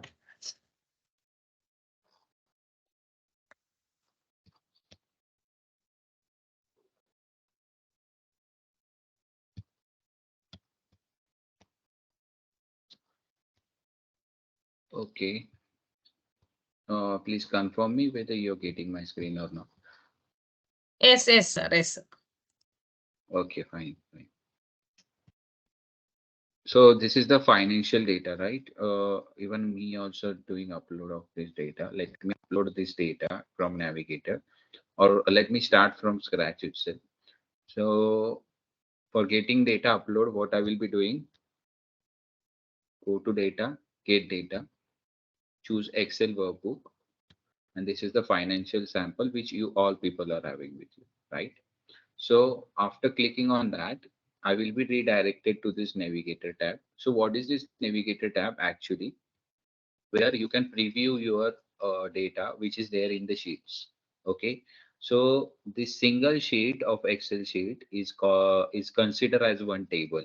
Okay, so there here I can see in this sample financial sample Excel sheet, I'm having 4 sheets.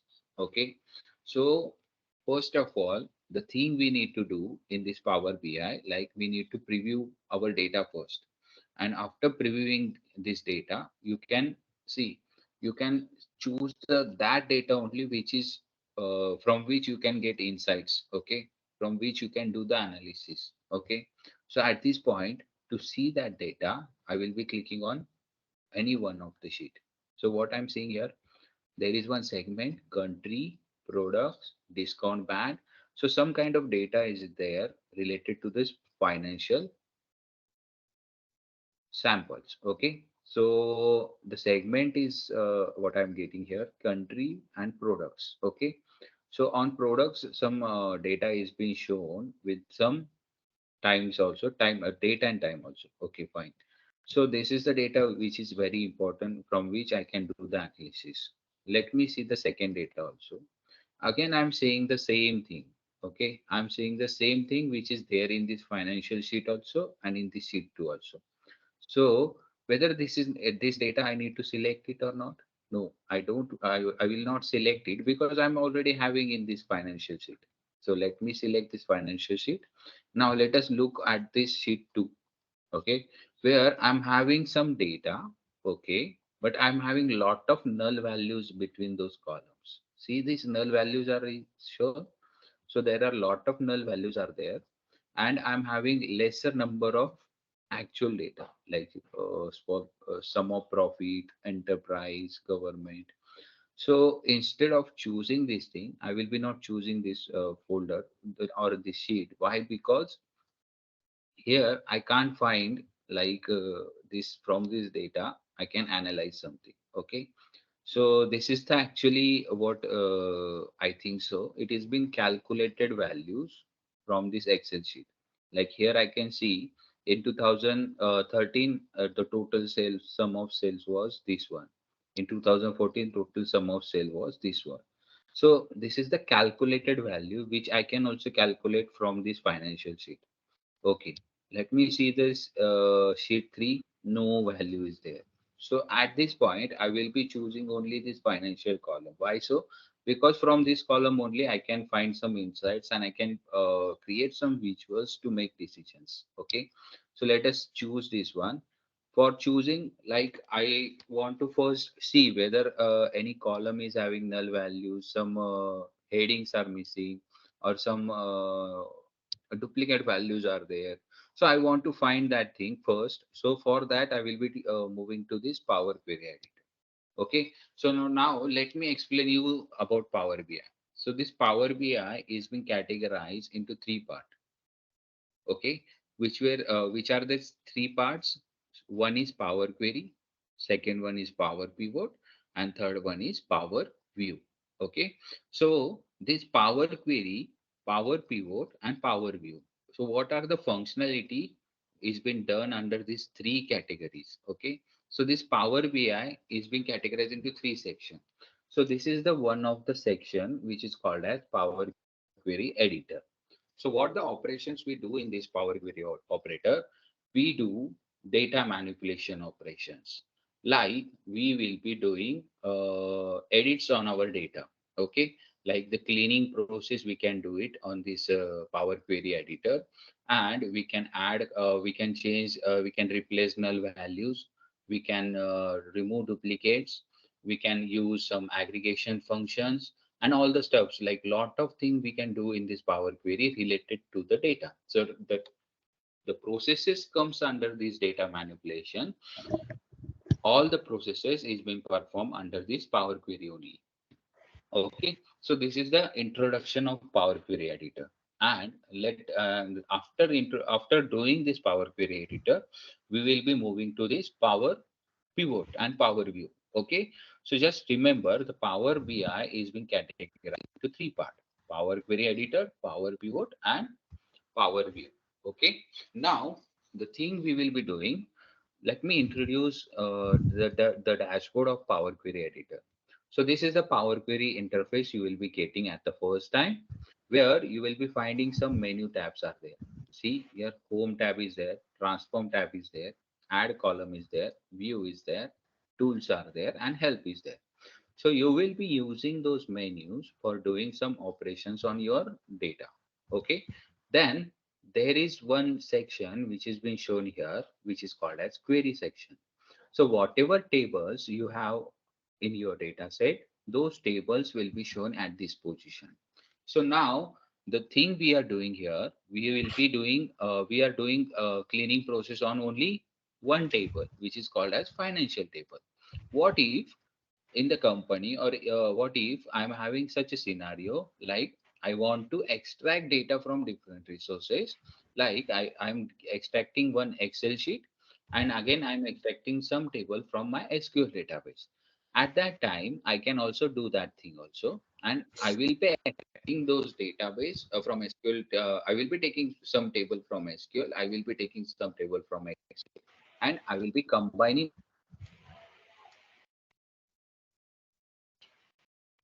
how to do that. That I will be explaining you.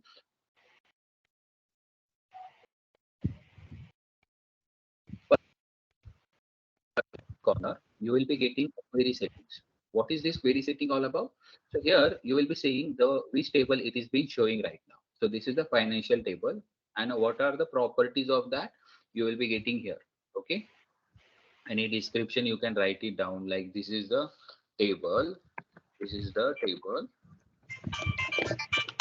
for financial, for getting financial, for getting financial information. So you can write some description. So the employee who will be working after you, so they can know like what this table is all about. Okay.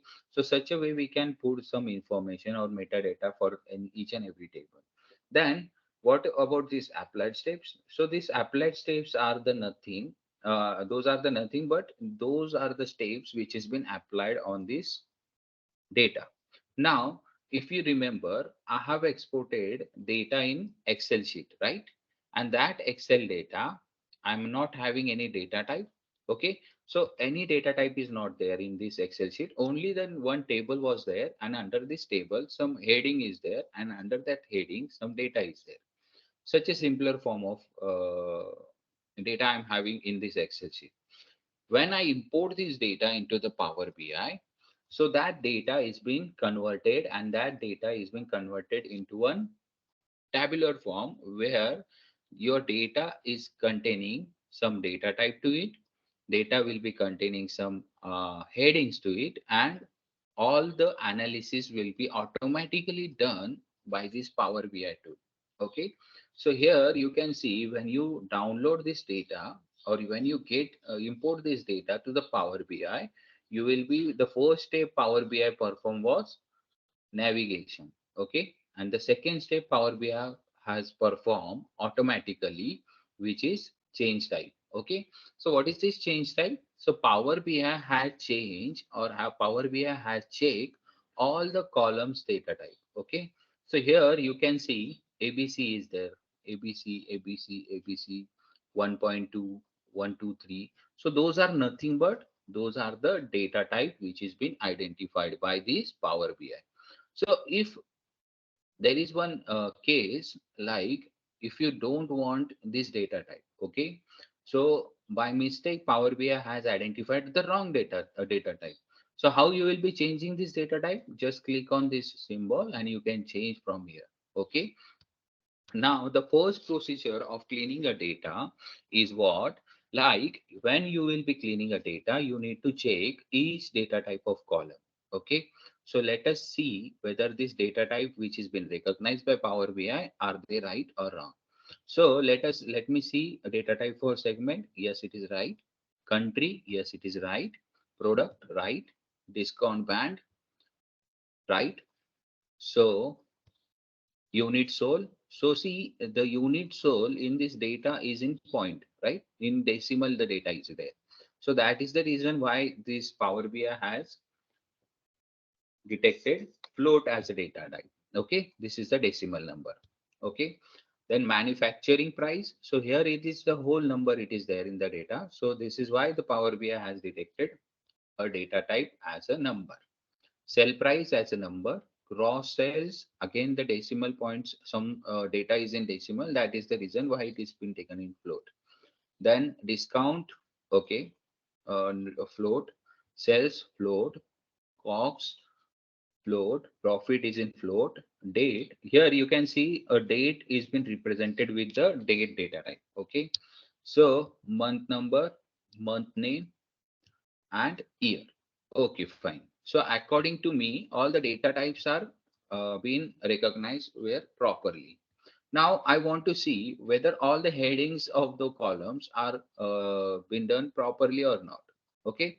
So that headings are being recognized properly or not, because it can be happen like when in Excel, if some typing error is there or some human error is there, like someone types a row in the second row. Okay, someone types a heading in the second row, then it might be happen like Power BI by default will be giving column 1 as a heading. Okay, got my point. So when to recognize such type of error, what you will be doing, you will be using this use first row as a header. So what will be the data which is available at the first row of your data will be directly allocated as a heading for your data. Okay, but in this scenario, what I'm saying, all the data, all the headings are in proper format. Now, if I want to change some heading, okay. Now, if I want to change some heading, how I will be changing? So I will be right clicking on this column of which I want to change the heading, and I can perform those many operations. So see the list of operation I'm getting from here also, and same amount of operations you can do from this menu also. Okay. Now I want to rename this thing. So here the rename option is there. So I can rename the column name. So this is how the second step I have performed. The first step was checking data type. Second step was uh, like check the column name, like each column name is having a proper heading. Then the third step, what I will be looking after, the third step I will be looking after is to check. Let me uncheck this box, so might you will be getting the same thing. So that my second thing will, third thing will be to check the data count, like how much data I'm having totally in the row. Okay. So how I will be checking this thing? I will be clicking on this home button, or okay, I will be checking on this home button. And in this home button, let me introduce all those tabs first to you. In this home button, what the thing you can do, how you will be doing this thing. If you want to add some new table in this thing, okay, from different sources. So you can click on here and you can add from different sources. Suppose my data, I want to import some table from SQL. So I will be choosing this SQL. I want to import some table from CSV, some other file. I can use this thing. I want to import from some web application. I can use this thing. So the sources which is being supported, it's more than 200 plus or 800. It's more than 200 plus resources which has been supported by Power BI. So that is the reason why. So all the companies are believing on this Power BI more. So now let us see how we can count the rows. Okay, so for counting a rows, you need to go to this transform tab. Okay, and you need to just hit the count row option. So here when you see, when you hit this count row option, you can get the count of rows which is there in your data set. So I'm getting 700 of rows in my data set. Okay, now, what if I want to move to the previous step? So here, whatever steps I'm doing, it has been recorded, and I want to undo some step. I will be clicking on this cross button. So I will be again coming to my previous step. So this is how the applied step is been run in this Power Query Editor. Now we have got the 700 rows. Now the second thing we will be doing is we want to check the distribution of data, how my data is being distributed in this data set. So how I will be looking for that. So I will be clicking on view menu, and in this view menu, I will be checking all those boxes which I want to see. So show white spaces. So whether any white space is there that I want to see, I can check this one. Show column quantity. I can check whether what is the column quality, like any error is there, any empty spaces is there, and what about the validation of data that I can see from column quantity. Then I will be checking this column distribution. So what is this column distribution all about? Like how this data is being distributed. What is the count of data more in this one column, and what is the lesser count of data?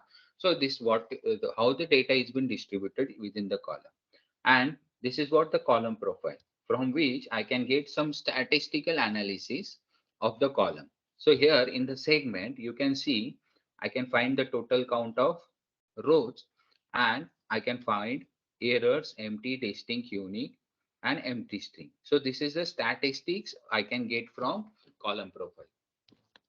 So this is how I can see the amount of data distribution which has been done in this table. Okay. So now I want, the first thing I want to see is, I want to see, find out the missing values which are there in my data set. So this is the column distribution. This is the view part. I have enabled it now. So here from this empty, I'm saying 0%. So that means no null value is there in my this column. So like this, I will be checking for each and every column.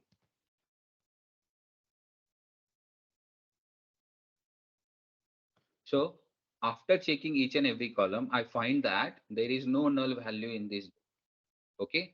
There is no null value in this data set.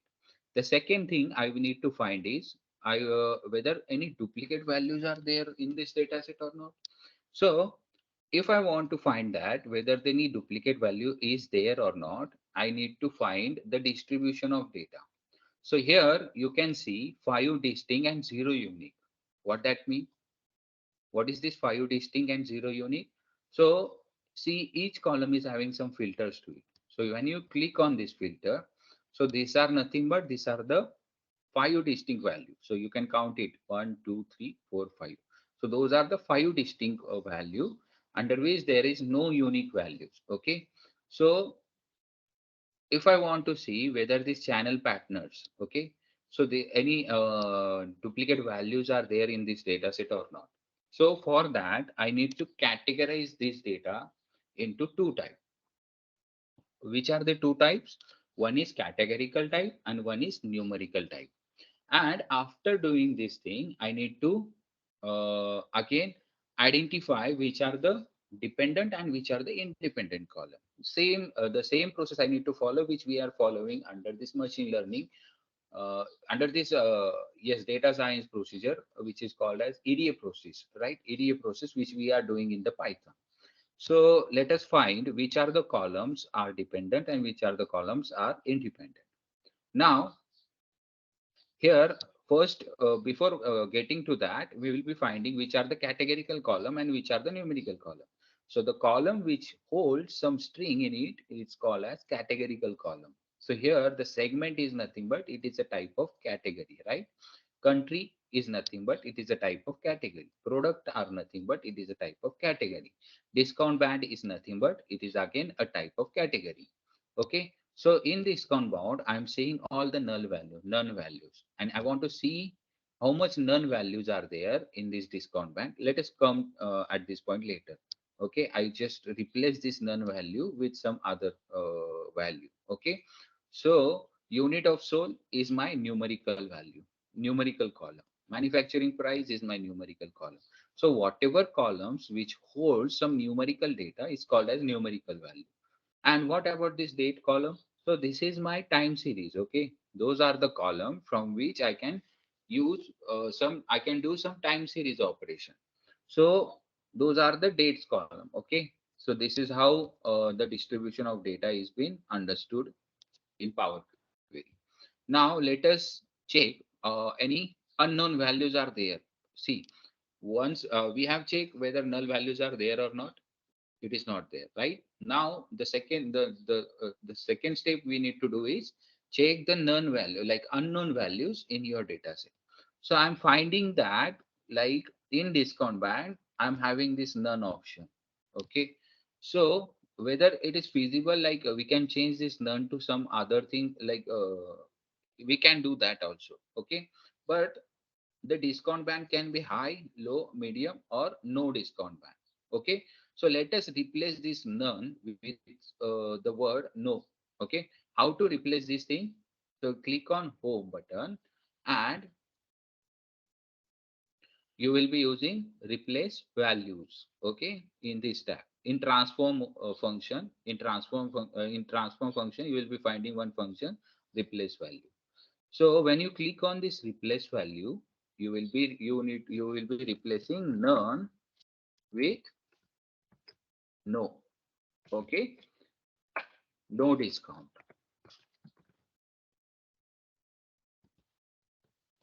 Okay, and you will be clicking on OK.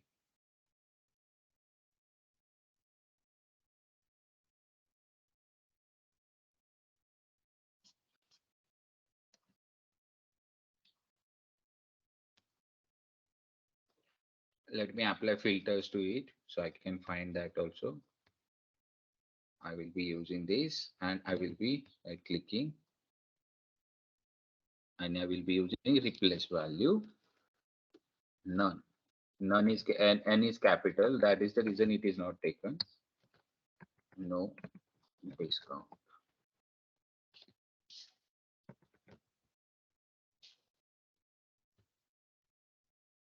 So see, this no discount is been none is been changed into this no discount.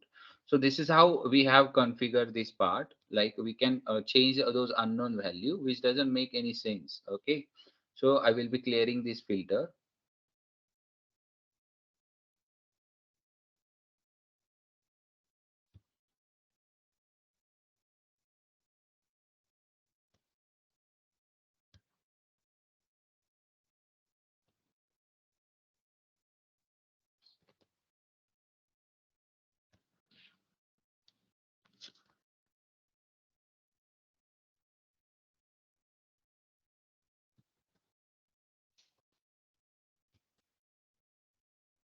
It's been changed now.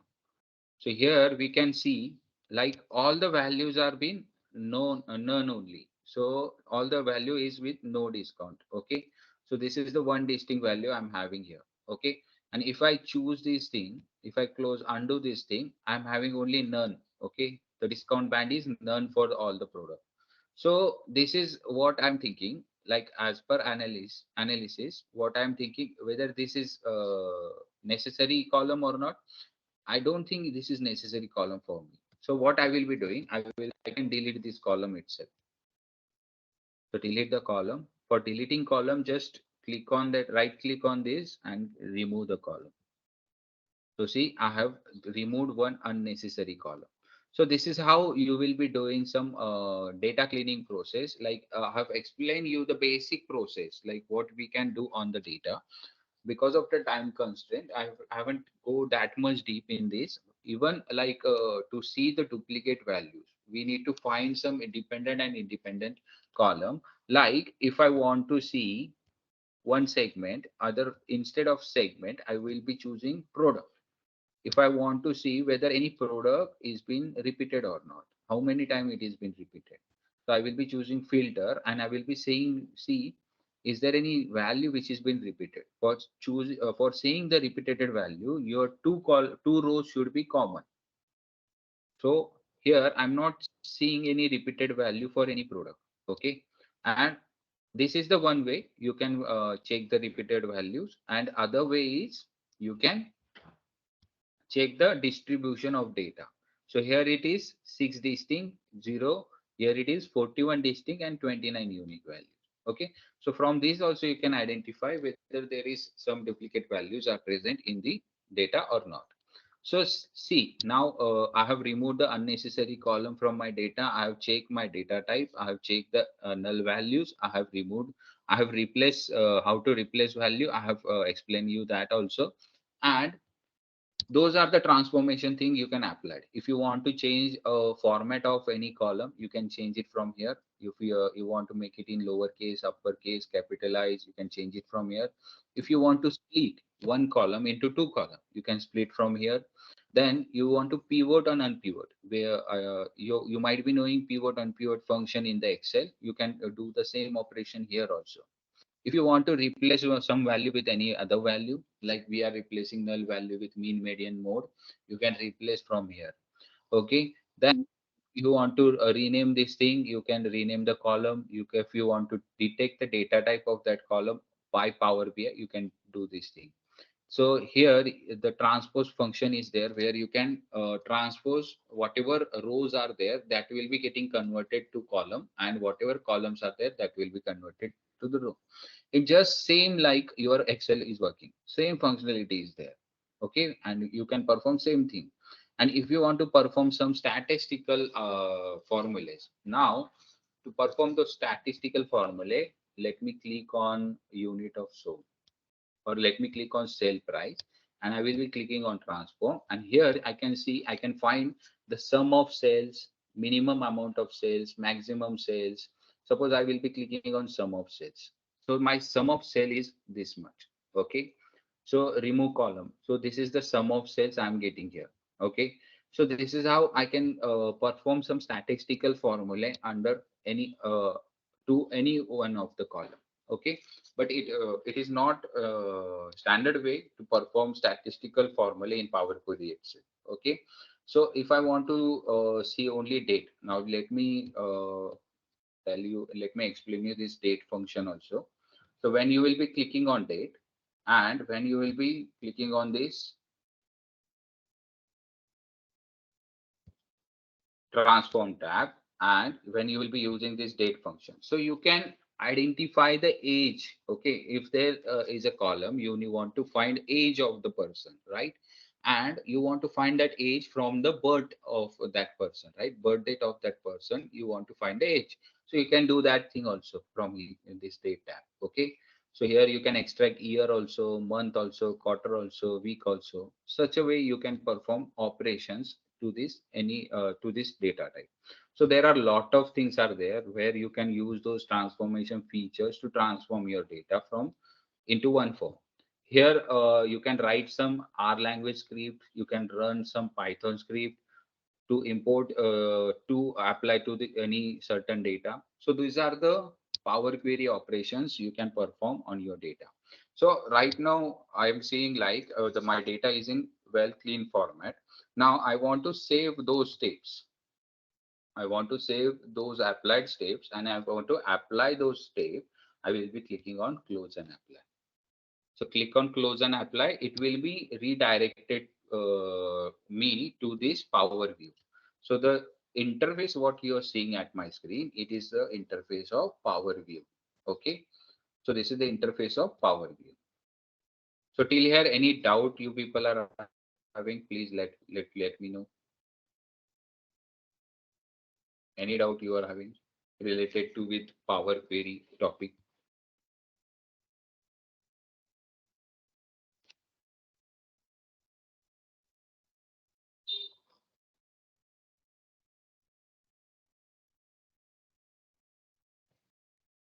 You can unmute yourself and you can talk to me. Any doubt people are having related to with Power Query? So we are studying in such a manner only, like we will be studying Power Query, Power View, and Power Pivot.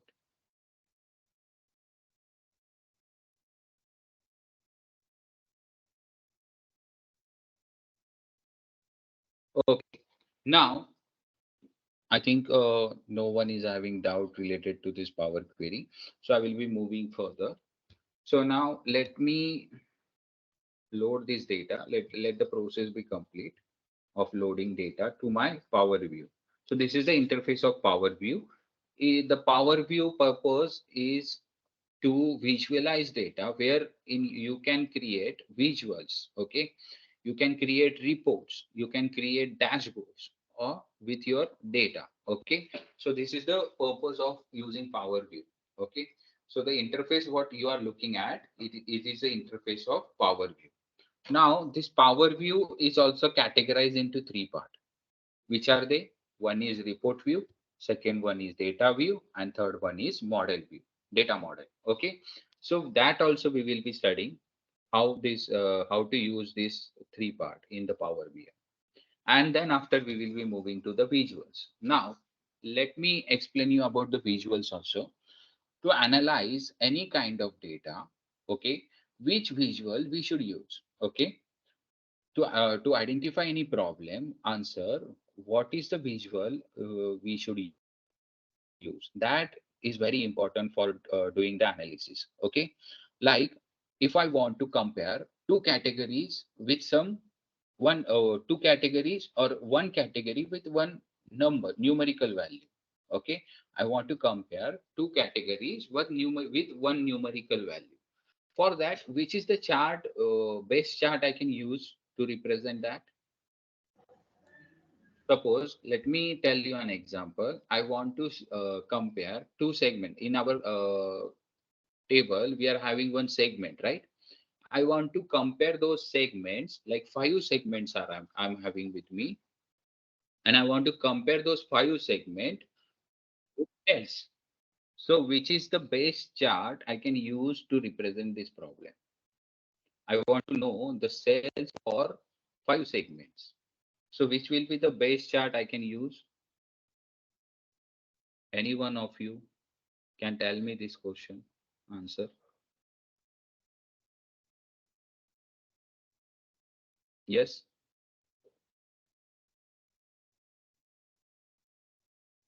Bar chart, right, definitely. We can use bar chart. Now, the second question of mine is to you, like I want to represent the categorical value, only the categorical value, like the ratio or proportion of categorical value. At that time, I will be using pie chart. So, see, while using each and every visuals, there is some meanings, right? When to use this and how to use this. Okay, there is some meaning behind this. You can't use a pie chart for showing the sales amount, right?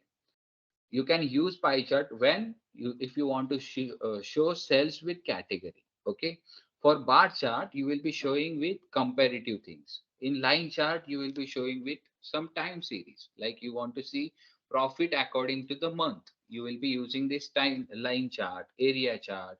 Okay, if you want to see the ups and down with your company, like in which month your company make a larger amount of profit and in which month it gets fall down, so at that time, you will be using this waterfall chart. If the data is in some linear format, like from big to it is from small to it is getting big, and that you want to show it, you will be using this funnel chart. The scatter chart you will be showing when you want to see the anomalies between your data, like the data. What is this anomaly talks all about? You are finding some outliers in your data. Which are the outliers? Like those data which is different from other data that you want to find it. So for that you will be using scatter chart. Pie chart, like I have already explained to you. Then tree map. If you want to show so like some ratio, like tree map is mostly used to when there is one geographical regions are there and those geographical cells you want to see, and for that you will be using this tree map or this map function. So this KPI Azure map is also there, and this gas chart is generally used to show the goal achievement. Okay, so like my company has decided, like in 2024, the goal of my company is to earn $20 million. Okay, but till I reach to this goal in 2024, my goal is been increased. Increase more than $20 billion. And that thing I want to represent through a visuals, I can represent with this God chart. This card chart is used for doing statistical operations generally. So it will only show one figure. If you use this card chart, it will, and when you put some sales in this card chart, it will be doing either count of sales, it will be calculating either sum of sales, it will be calculating either average of sales. So this is the statistical algorithm for showing the statistical algorithm. You will be using this card chart. Then multi-row, like this is the one category, one statistical algorithm you will be showing, and in multi-row you will be showing multiple cards. Okay, and what is, yeah, it is nothing but key performance indicator. So most of the companies are using this KPI, and on that basis only they are running their businesses. Okay, so the KPI generally used to show like where you are actually moving, how your graph is moving. Okay, then slicer. What about the slicer? Like the slicer is used for generally for fill, like if we go to this Amazon.com, and if you want to buy some laptop or some mobiles, some filter option is there. See, where you are choosing, like I want to buy only iPhone mobile, so I will be choosing only iPhone filter. So for using such filters, you will be using this slicer. Then table, like if you want to show some data in a tabular format, you will be using table. Matrix, you can, it is also one kind of table only, where you will be drilling down with that table. That I will be explaining you. So those are the features, those are the visuals. Each visuals having some meaning, when to use and how to use. Okay, got this thing? Yes or no? Just give me a thumbs up if all things are okay. Okay. Now the thing we will be doing is we will be creating some visuals. So for creating visuals, this is the report view where we will be creating visuals. And if we want to see our actual data, how our actual data is, then we will be clicking on this data view. Suppose when I click on this data view, I will be getting my original data where and how, like all this data. Okay. View. So I can see the relationship between two tables. Right now, I'm only having one table in this. Okay. Right now, I'm having only one table in this. So I can't create a relationship, right? So if there is a scenario where I can have multiple tables. So like financial, I'm having inventory table, I'm having employee table, I'm having multiple table.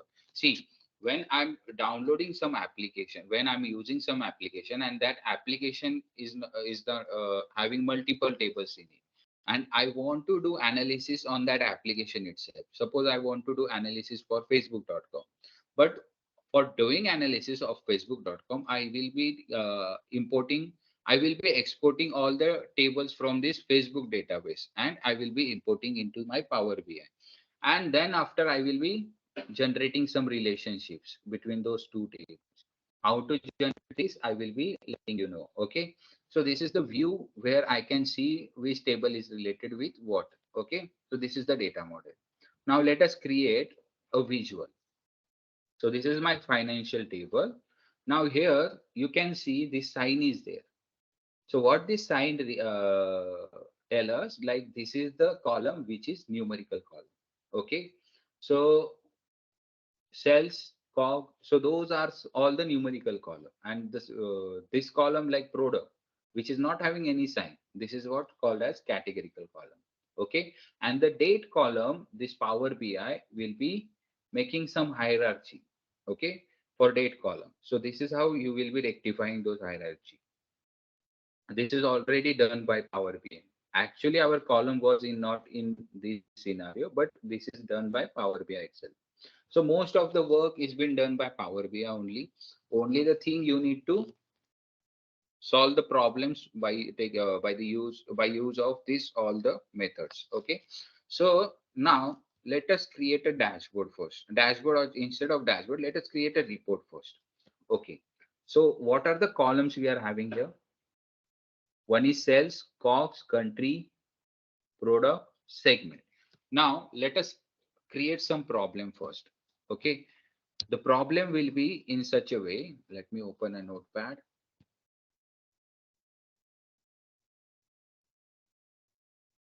Now, these business analyst people, what they do, they generally work with those owners of the company. Okay. We generally entangle with those owners of the company, directors of the company, or CEO of the company. And what those persons who is liable to make a business decisions, with them they are entangled with, and they are having their problems in the business. And what these people like business analysts, data analysts, they do, they solve their problems with some suggestions. Okay. Like they will be creating some visuals, and after creating those visuals, they will be finding some insights to solve those problems. So this is how the business analyst role is being done in the company.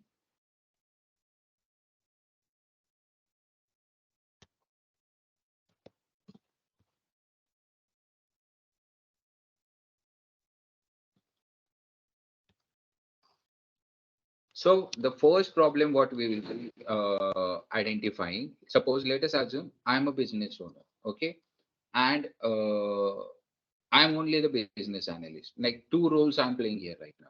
So my first problem is what I need to find sales with my segments. Like I need to find which segment got the higher amount of sales. So for that, I will be using which chart? Yes, anyone of you can suggest me the chart. I will be using this chart. Yes,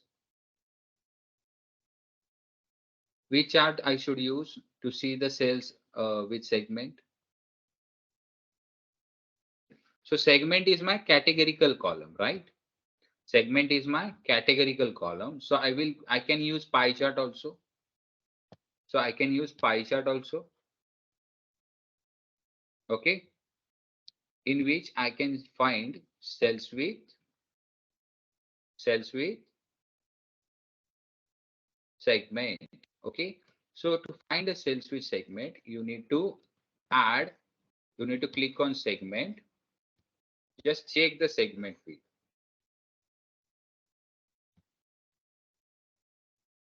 And check the sales field. Okay. So from here, you can see one visuals is being created. Like the government segment has earned more sum of sales. Okay. More sales, which has been done by government. And then the small businesses has the second from which we have earned the larger amount of sales. And this is the hierarchy of sales I'm getting from pie chart. But I want to compare these things with each other. This category, this sum of segment category, I will need to compare with each other. For that, I will be moving to this new page and I will be using this bar chart. So let me click on this bar chart. So here I can see bar chart is there. Okay. Again, I will be choosing segment and I will be choosing sales. Here you can identify like government is having more sales from the same thing. And then here it is the comparison is showing. Okay. And if I want to look into it is a vertical and I want to use it in horizontal. So I can choose any bar chart here. Now let to see which if you want sum of sales. Now in this chart, the sum of sales is being shown on the x-axis and the segments are shown in the y-axis. And the vice versa also we can do it. If I choose this chart and I just open this, let me make it bigger and I will be using segment with cells. So here my segment like will be coming to this x-axis and cells will be coming to this y-axis. So you can do according to your dashboard, what type of dashboard you are making. According to that requirement, you can place them according to this. So this is the bar chart right now. And if I want to use some legends, okay, now here if I click on this chart and here you can see what is there in my x-axis, what is there in my y-axis, and what I can use as a legend. Okay, so what is this legend all about? Suppose I want to see some legends. Legends are generally used for the thing like you are doing some categories. Okay, suppose I choose the legend. So I use this country in the legend. So see how many countries I'm having in my data set: Canada, France, Germany, Mexico, United States. Okay, so those are the legends I'm having. And according to city or according to country, I'm getting a cells with segment. Now this is the part where which you want to learn. So see the first chart where I'm only identifying segment wise sale. In this second chart, I'm identifying segment wise sales with country. Okay, so here you can see the government sales for Germany, it is more compared to France, compared to Canada. Okay, and in United States of America, the government sale was very low. Okay, from this I can take a decision like I need to increase sales in my United States of America. Why? So I need to focus on more there, right? in small businesses where I need to focus more. So here you can see Canada is there, France is there, Mexico is there. And again, United States is not having small businesses. So I need to take a decisions on that. Here also I can find Canada is there, France is there, Germany is there, and United States of America is there. So enterprise sales is good with United States, but it is less with France. Okay, so I need to focus more with enterprises segment. I need to focus more with France country. So same thing, I can take a decisions after looking at this chart.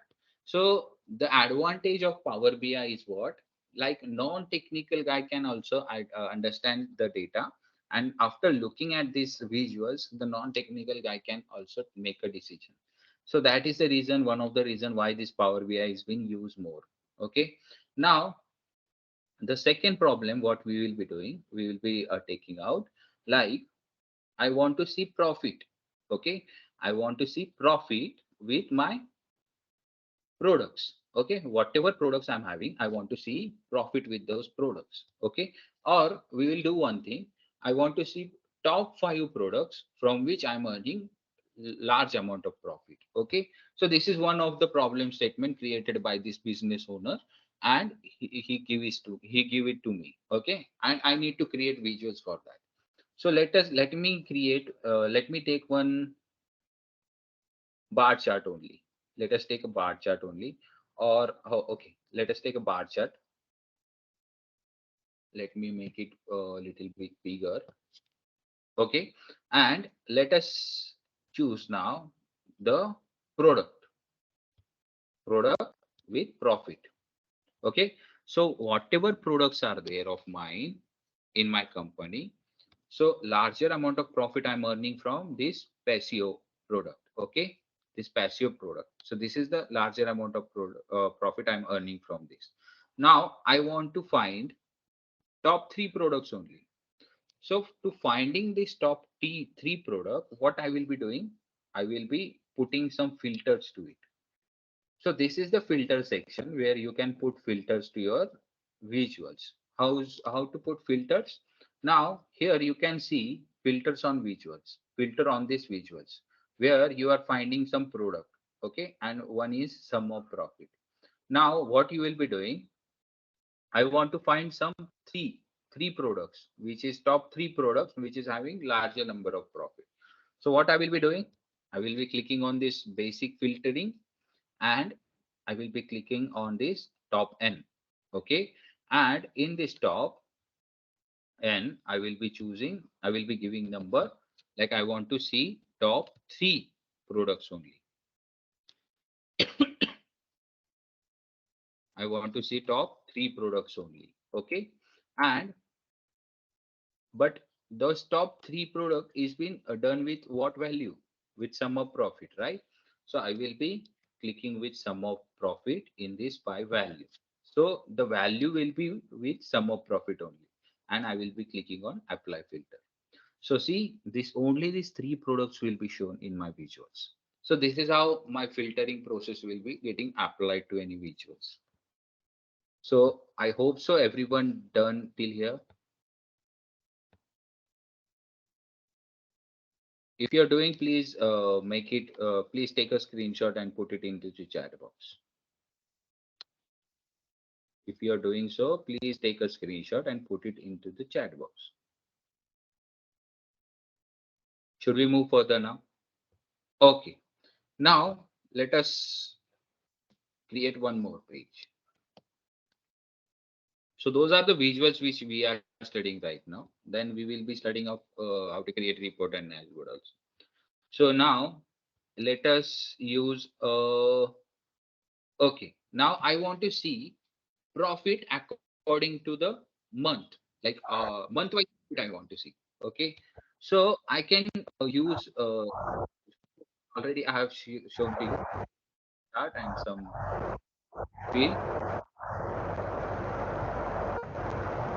So AI feature is there with this Power BI, which is called as QA sessions. Okay, for QA sessions, you will be going to this insert and you will be clicking on QA. Otherwise, the quickest method is just double click on this white space. Just double click on this white space. Okay. And after double clicking on white space, see one AI feature is been generated here. In that AI feature, you will be just asking question like you are asking in questions in ChatGPT. Okay. So what you will be doing, I want profit, month-wise profit. Month, let me make it bigger. I want month-wise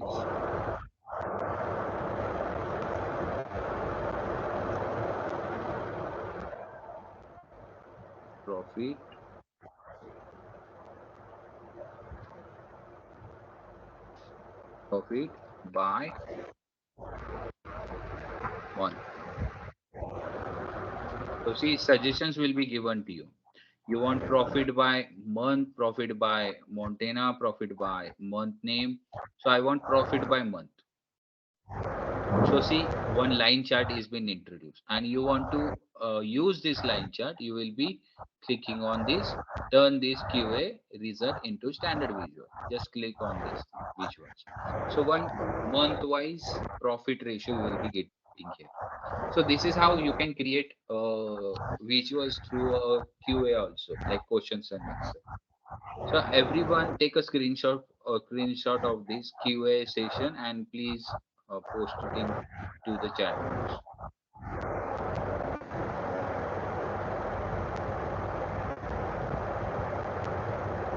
Use the QA session. So what this screenshot is all about? Sum of profit.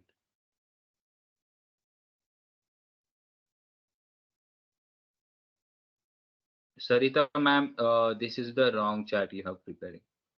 It doesn't make any sense, like sum of profit, what we comes to know from this bar chart.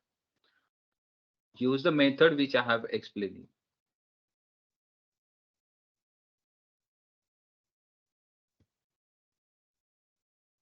Anupama ma'am, okay, fine. You have used this QA part. Good.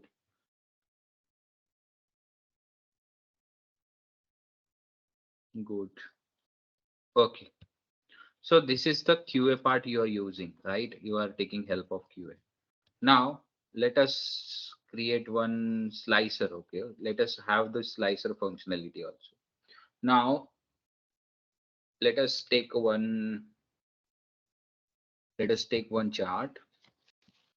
I will be using QA only. Okay, and this QA, what is the benefit of using QA? Like it will be choosing visuals according to this AI only. So which will be the best visual to show this data, it will be choosing that one. Okay, if you find some difficulty, like if you find some confusion, like which chart to use, which visual to use, you directly move to this QA session and you just make it yourself better in this. Now I want to see cells with profit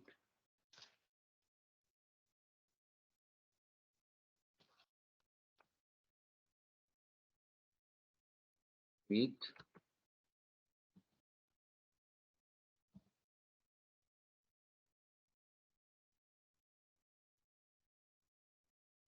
country.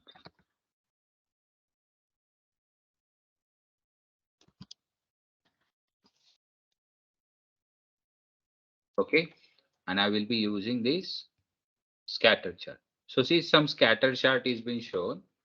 Now this scatter chart, what I'm finding here. So see, this is the United States, which is where I'm having less number of sell also and less number of profit also.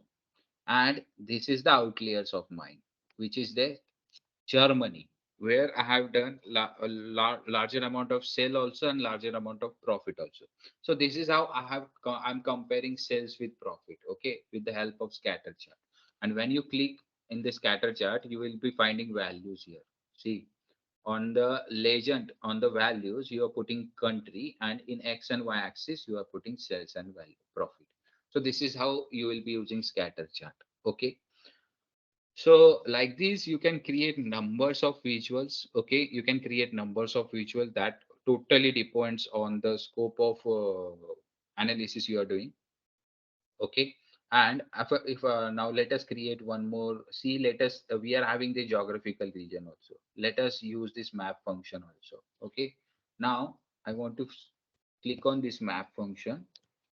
Let me make it big, and I will be choosing country with cells.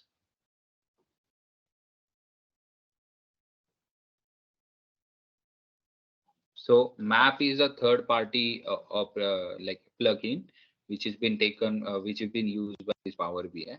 So here you will be finding map, and under this map you will be finding the region. See this darker region where you are getting larger amount of cells. Okay, so this is how you can use this map chart. Okay, and if you put some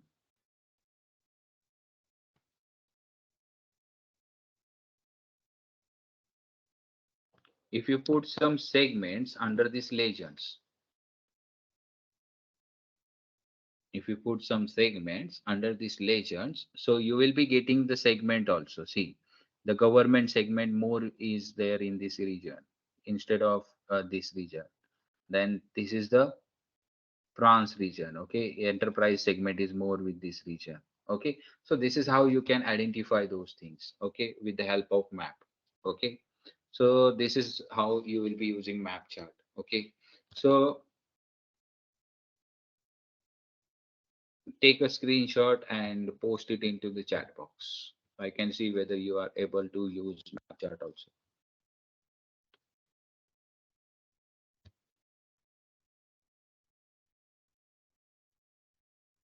Okay, profit, sum of profit by month.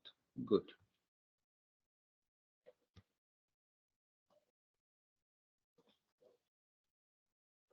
Sum of profit by product. Yes, use map chart and take a screenshot of that and you can use it.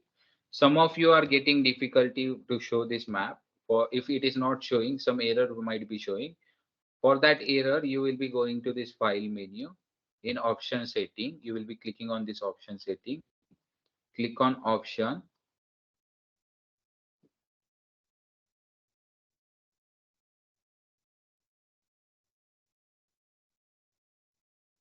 Click on option. One tab will be getting open.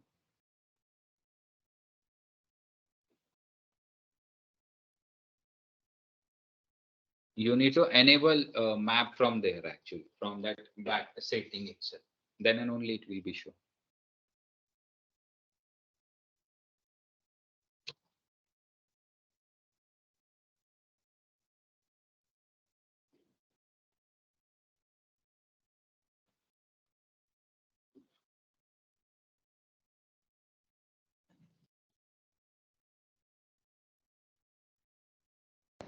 Take a screenshot and paste it into the chat box. What the thing you are doing?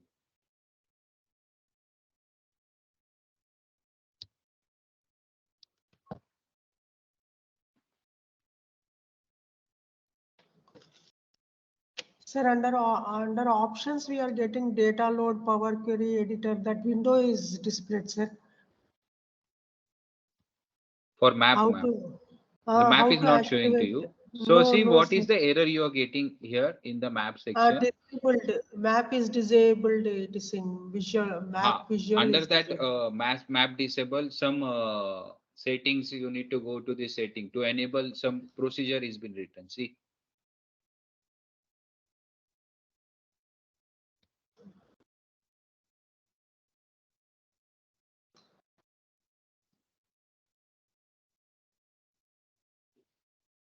What is the procedure you're getting there?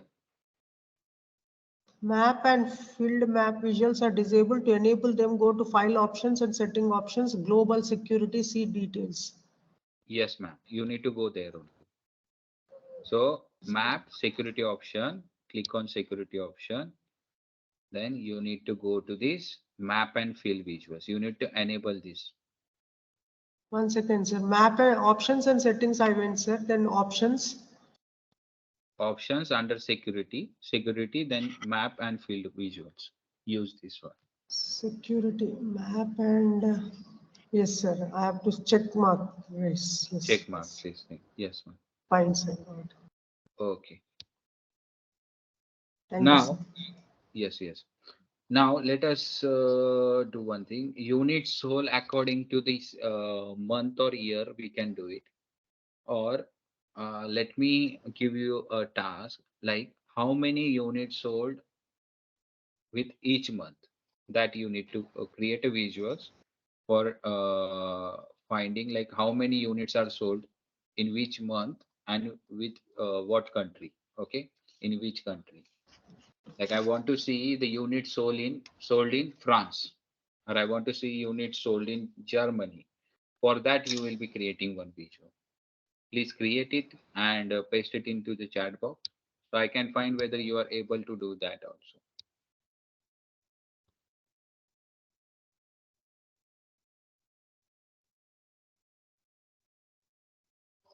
Okay.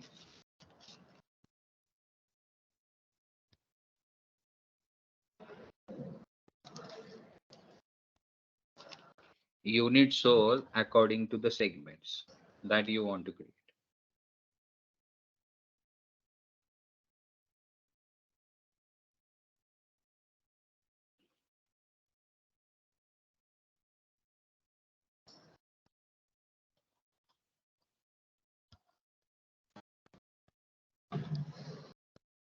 Okay. So I'm using this table chart where I will be taking units sold with segments and country. Okay. So this table chart is used to show the detailed information generally. Now if I want to edit I want to do some formatting on my each visual. Suppose this is one of my visual, this is second visual and third visual, till 8 visual I have created. I want to do some formatting part. So from where I can do the formatting part, I need to go to this format your report page. Click on this format your report page and you can do the formatting part from here. Like if you want to put some wallpaper, you can put here. You want canvas background, you can put here. You want canvas setting, you can put here. You want page information, you can put here. Okay. So this is what, and when you click on these visuals, you will be getting visuals related formatting. The previous one was page related formatting, and this one was visuals related formatting, where you will be increasing size of your visuals, reducing size of visuals. You want to change the font type of heading, all the formatting part you can do it from here. Okay. So if I click on general also, so here I can see titles are there. Under this title is enable. Properties are there, where property is used for increasing the size of height and width of the visuals, and then position, padding, advanced option. So I can use this for formatting purpose. Effects, I want to put some background to this visuals, I can put those things. Visual borders I want to put, I can put that one also. Then header icons, in header icons what type of background I need, border I needed it or not. So tool tips and all those stuff, so I can do this from here. If I use this grid function, so how I can increase the width and without this grid function, you can increase or decrease the width and grid. So see, width is been increased. Now vertical grid line, where I will be doing this vertical thing and I will be increasing vertical grid line. So it will impact your visuals. Okay. So this is how you can do the formatting part. If I want to increase the size of my values, I can increase from here. So see size of your, it has been increased. I want to make it bold. It is bold. Okay. So this is how you can do these things like column headers. I want to increase the size of column headers. So this is like column headers. Let me make it bold. You can change the color of that header also. Okay. So such type of formatting you can do it from this format option. Okay. So this is the format option for doing any visuals. Now here I can see the unit of sum of unit of sold products according to the segments and according to the country. So this is the visuals I have created for solving my problems. Okay, so this is how we can use the table also. Now let us use the cards. Okay, now click on this card and I want to find what type of sales and profit I have done, total number of sales and total number of profit. So let me click on sales. So this is the total number of sales I have done till now, and compare on the basis of these sales, what is the total number of profit I have earned from this business, that I want to see. So I will be I will be clicking on chart card, and we will be clicking one more, adding one more card, and I will be choosing this profit. So according, this is my total sum of sales in which I have done 1.74 million total number of profit. Okay, and now this card I want to choose in average. I want to see the average number, average sales. Okay, for that let me add one more card, and I will be choosing sales. And here in this field you will be finding sum, average, minimum, maximum. So I want to see minimum amount of sales I have performed. So this is the minimum amount of sales, and I want to see minimum amount of profit. Okay, so I will be choosing profit, and I will be choosing minimum amount of profit or maximum profit I have earned till now. So this is the maximum profit I have earned till now, and this is the minimum amount of sales I have done till now. Okay, so this is the use of chart which you can use in your report or dashboard. So take a screenshot of the same and post it into this chat box. Okay, someone has done the problem statement.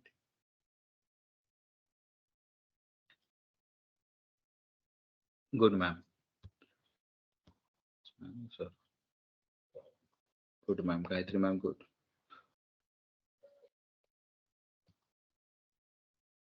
Do the same thing with cards also. Do the same thing with cards also.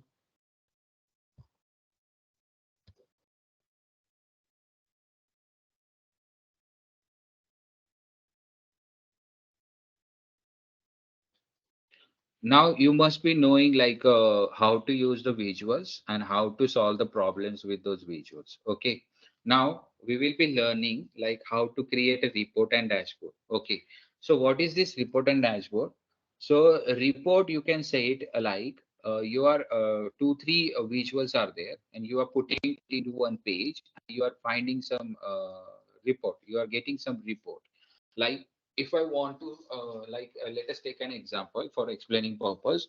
If I want to find, if I need sales report and profit report for my company, so I will be creating one report where I can identify all the sales part, and I will be creating report where I can find all the profit part. So let us create that also. For creating report, you need to give heading first. Okay, so let us give some heading. So for text box, you need to go to this home button, home menu, and you need to click on text box. Give some heading to it, like sales report. Sales report I want to generate. So let me increase the size of that.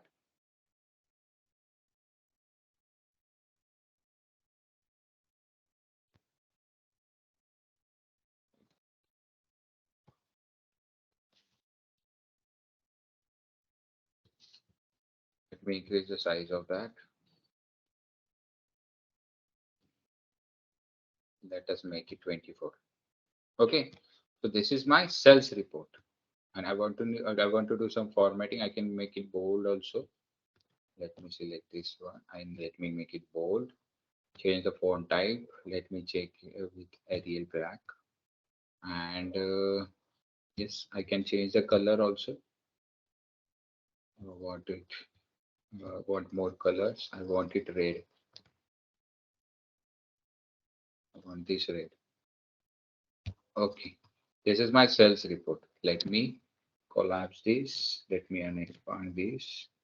Okay, so this is how a title I can give it to my report. Okay, and if I want to put some line, okay, I want to put some line or something else. Okay, any shape I want to put, then I need to go to this insert tab. Okay, from where I can put some shapes to it. Okay, like I want to put some line under this. So this line I want to add this, and I will be adding under this line. Okay, let me minimize this. Okay.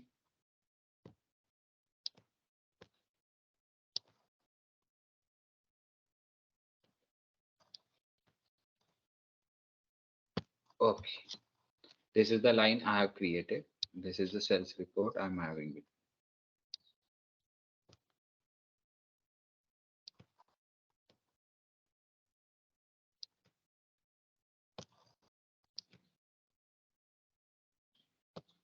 Okay, so this is how you can give report title and shapes to your report. Okay, you can also add images also, you can add shapes also, you can add buttons also. For adding buttons, you can put this right row, get back, or any button. Like if I use this back button, so one back button will be getting added here.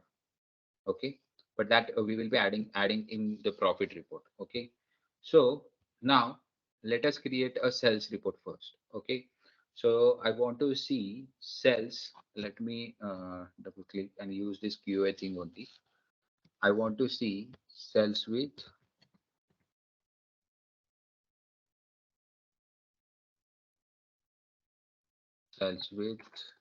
segment.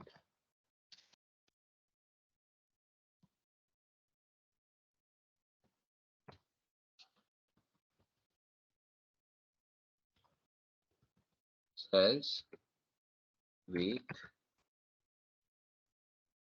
segment.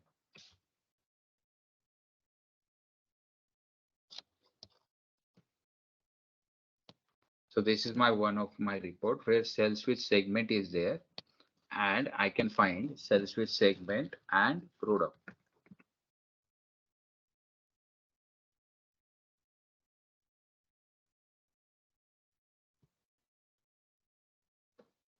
With country we will be doing.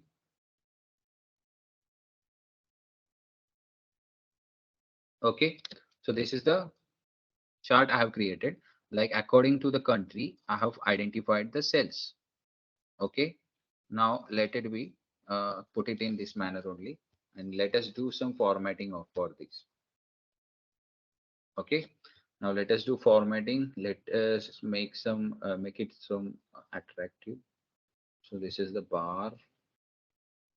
I can change the bar colors also. I can change the spacing also. So the spacing, I want it a little bit more.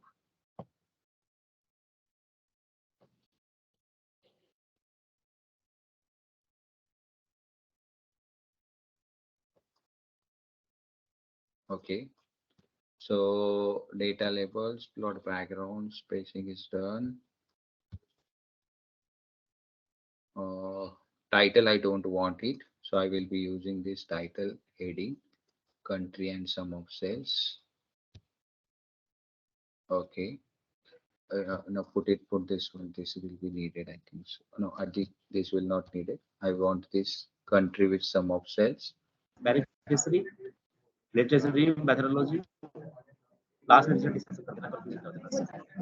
Please mute yourself.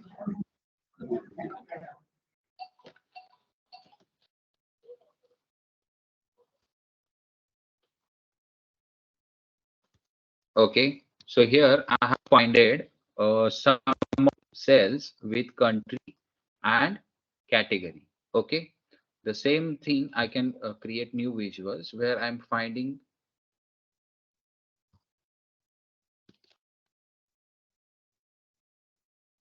sum of sales with products. Sales with products.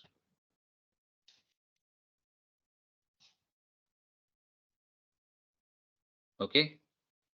So here I can use top 3 products also, but products are less with me. Okay. I will be using this one.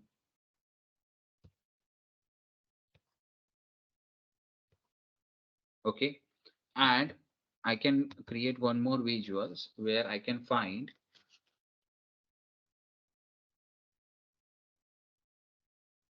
sales with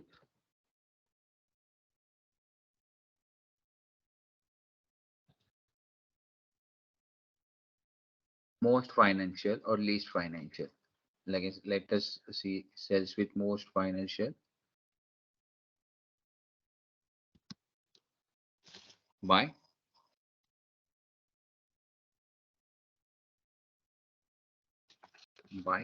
country.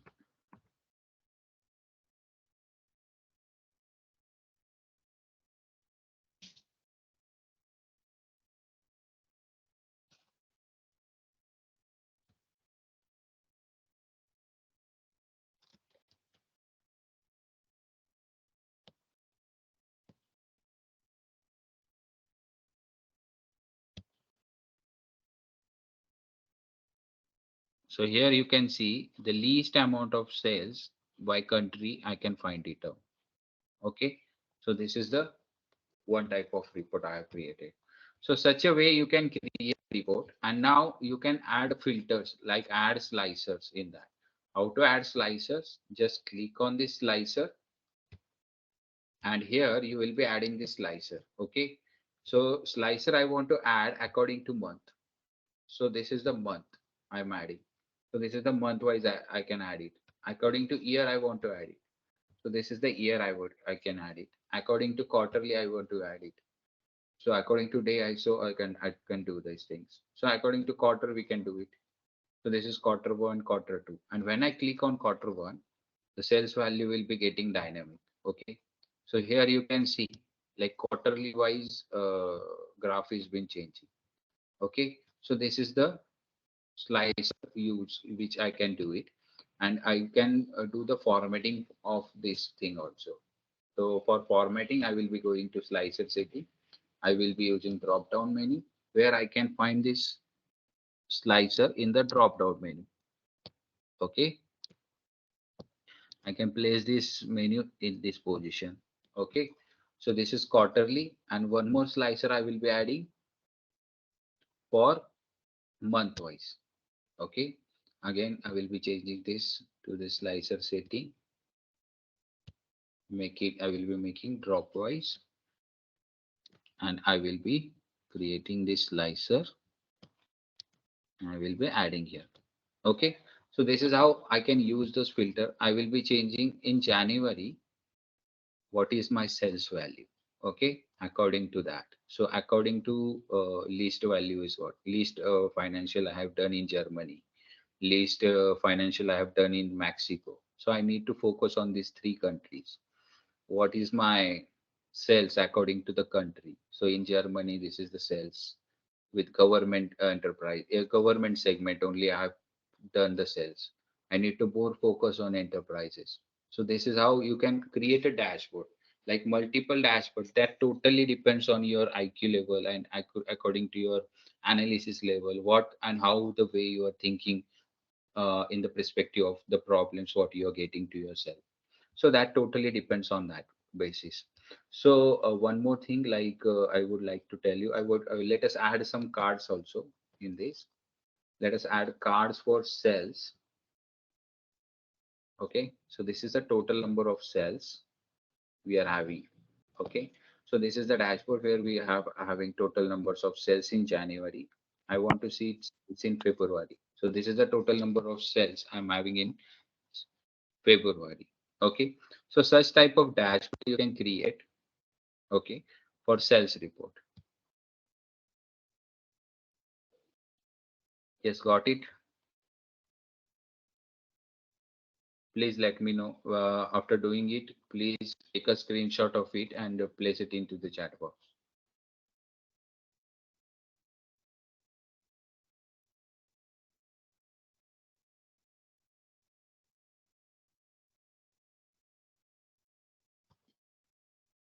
So this is the visuals of report you can create, and this number of reports if you will be creating. Now I want to create same report for profit also. So what I will be doing, I will be duplicating this report. I will be duplicating this page itself. So one page will be getting copied, and where is my sales is been there, I will be choosing this as profit. Okay, so this is the profit report of mine. So this is how I am changing my uh, sales report to my profit report. Just remove the sales part and add profit in that, in each report. So see, and you can change the name of report also into the profit report. Okay, so this is how I have created two report. One is with sales and one with profit.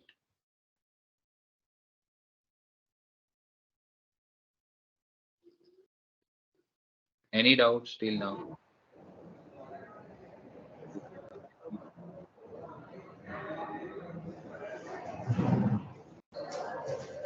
So this is sales report and this is profit report. And to rename this page, what you will be doing, right click on here and rename this page.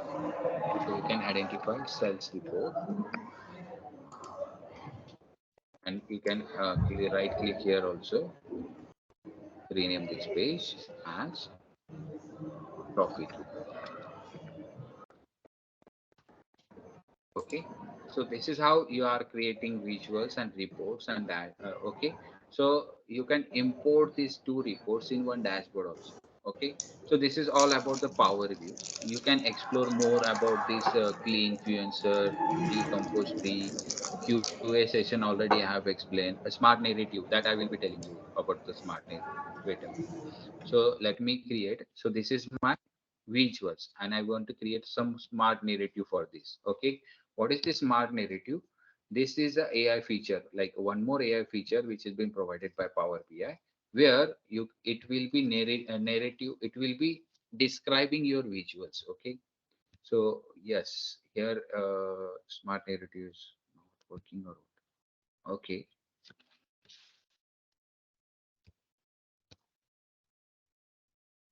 Let us use for the first itself. Let us use for this one. So how this smart narrative is been generated, let me show you for that.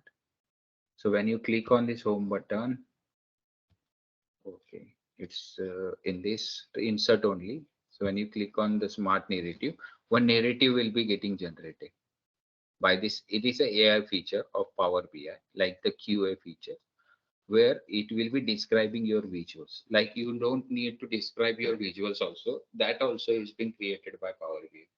You just take those screenshot, like whatever things which will be useful for you. You can take that one and you can use it into your documents.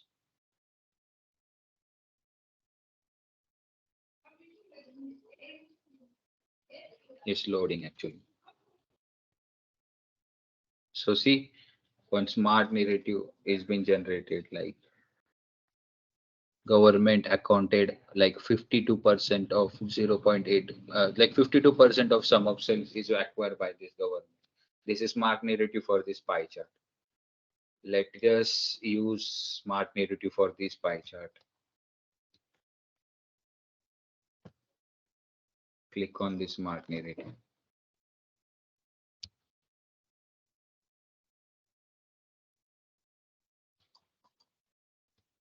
And you can write each and everything, like you can write anything here and you can create one narrative part of any visual. Okay, so this is the functionality of AI where you will be creating smart narrative. You can create it for report also and you can create it for dashboards also.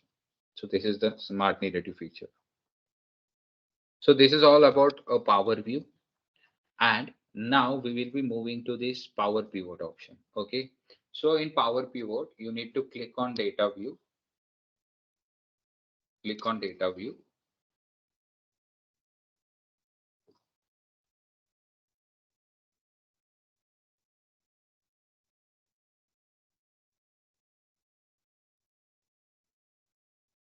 Okay, Anupama ma'am has developed some sales report. Very good, ma'am.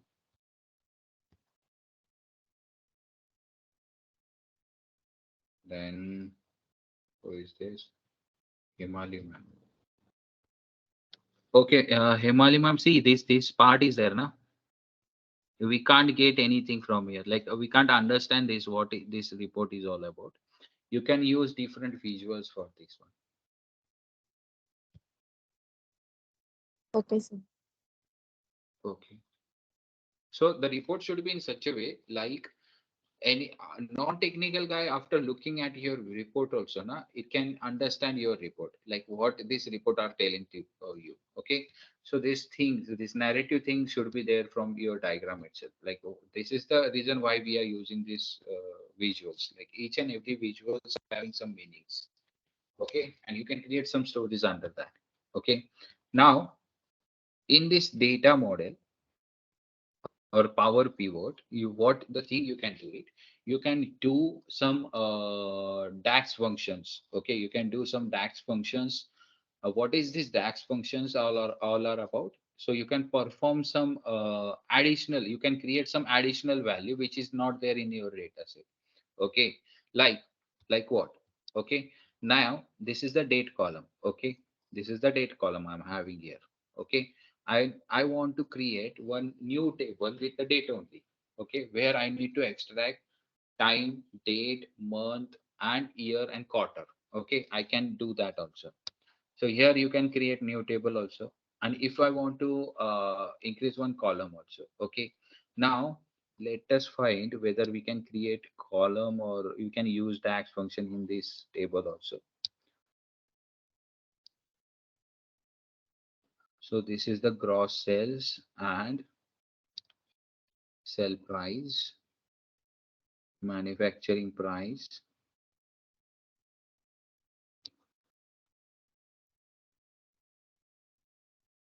sales. Okay. Now let us do one thing. Let us add one new column. If I want to add one new column, and see the one thing you need to remember always, the in Excel sheet you are doing calculation on row basis. Okay, but in Power BI you will be doing calculation on column basis. The same way you are using Excel sheet formula is the same formula you can use here also. Like if I want to calculate the percentage of sales. Okay, so I will be creating one new column. Click on new column. So where you will be having this formula of having percentage of sales.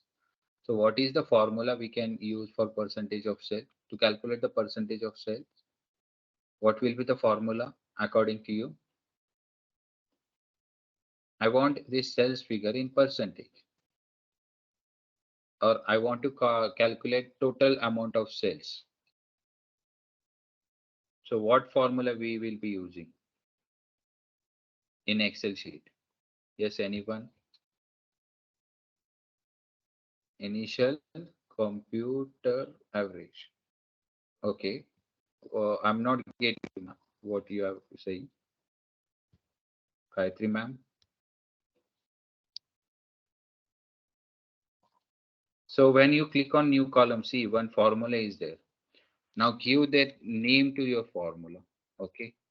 Give the name to your column where you want to the percentage sale. Let us give some percentage sales, or let us do one thing. What we can do, we can find manufacturing price, unit of sold, segment, product. Where is the product profit?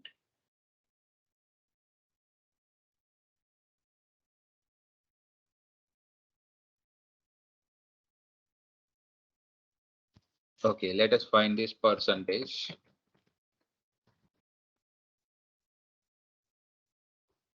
Sales in percentage. Let us give name sales in percentage. And we will be importing cells. Okay. So how to import a column? Like just type the word SA. It will be taking those cells as a column, cells as a column field, and hit enter button. or you can change the formatting from here also. So I want it in percentage.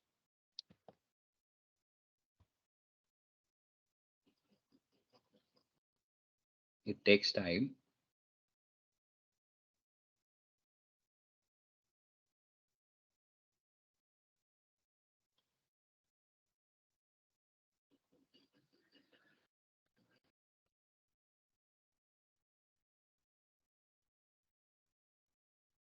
Just take a sales value, a new column, and change the format to the percentage. And this is how you will be changing sales value into the percentage.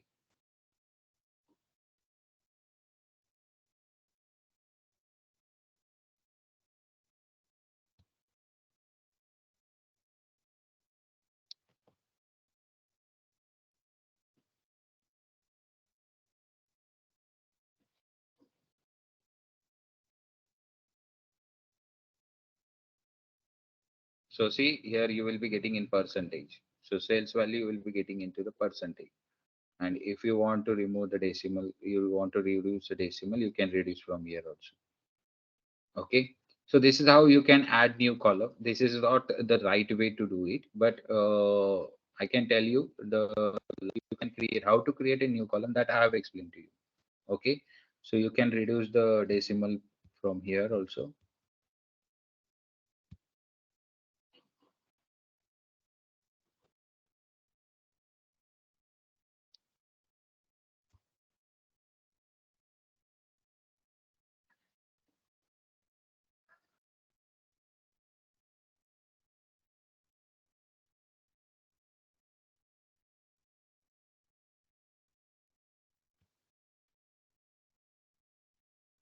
Okay. So the correct formula is not this one for percentage. You need to identify that one. Okay. So total amount of sales, okay, divided by your sales value. Okay. And that is the value you will be getting for 1 percentage. Okay. So this is how you can add new column. Let me delete this one. And let us add one more column. How to add column that I will be showing you.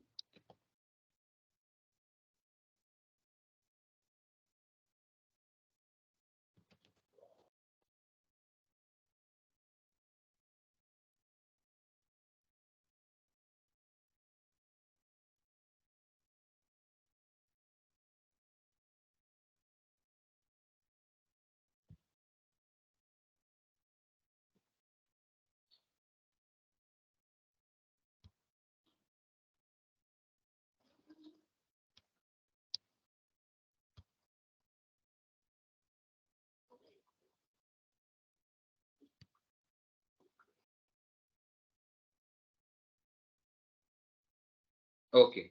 Now let us add one column and let us now learn the feature of new measures. Okay. And those new measures you will be finding under these only. Okay. So what is the use of these new measures? When you click on these new measures,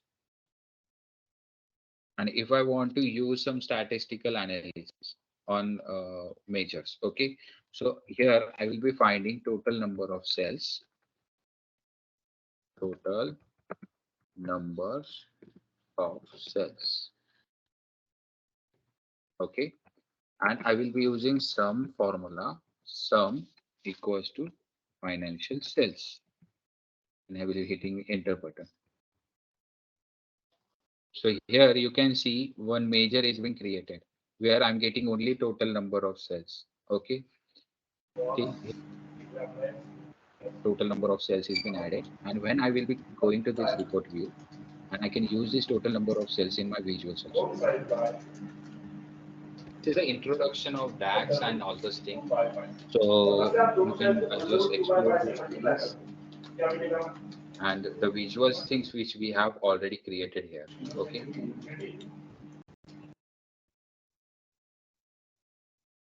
So how to use these cells? Total number of cells, and now I can see here when measures is added here, total number of cells, and I want to see any product wise total number of cells.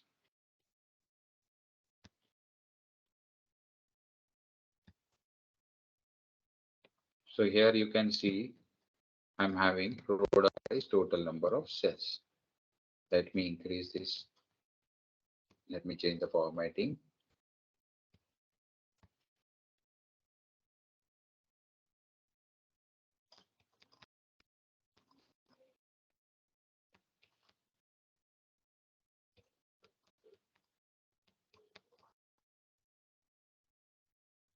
According to the product, like this was not there with me, right? So this products list was there and this total number of cells I have calculated with the help of measures. So this according to this product, the total number of cells I have calculated it. Now we can also perform the same operation like we are now creating one more new measures where we will be comparing the total number of cells and profit. So such a way, like it totally depends on the way you are thinking, way you are thinking on the problem statement. So now let us create a total number of profit also. So total number of profit. Okay. So sum of profit you will be using sum of profit. Okay. So financial underscore profit. Hit enter button. So new measures get generated.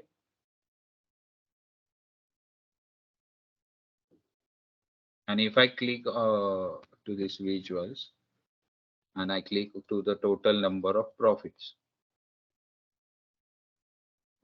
So I can compare like the sales, total number of sales with total number of profit. So this is the amount of sales and from which I can get this amount of profit. Okay. So what is the type of percentage I'm getting? I can calculate that one. Like what is the percentage of profit I'm getting from this two figure.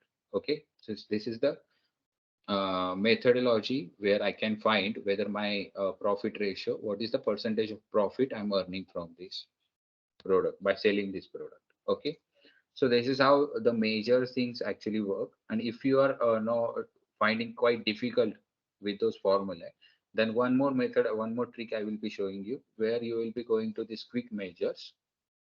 And in these quick measures, you will be using this aggregation, filters, time intelligence. Now this is the year to date total. Okay. So till date, like till in 2013, what is the your sum of profit? What is your sum of total? So this formula, all the formulas related to the DAX, you will be getting here. Okay. And if you want to use any of them, you will be just clicking on that and you will be adding fields from here. Okay. So let me explain you that part also, how you will be doing this thing. Okay. Now variance per category. Let me close this one and let us create a new page and on that new page we will be adding one new measures.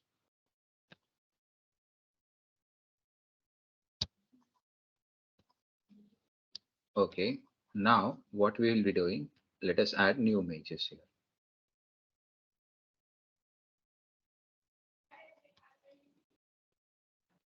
Or now let us find year to date total. Okay, and let us use this base value. So what will be the base value we will be taking? From here you will be selecting the column which you want it. Okay, instead you are finding some difficulty in you doing formulas, you can use this method also.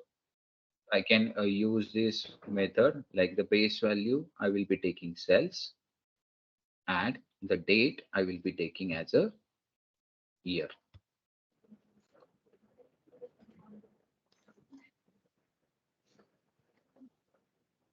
Okay, and I will be the function. So see such type of measures also you can create with the help of GUI and with the help of formulas. So these are the two DAX functions you can use it. So there are a lot of formulas are there, and if you want to explore those formulas, then you need to go to this Power BI DAX formulas in the Google. You just search it for Power BI DAX formula, and you will be see automatically one formula is been generated here.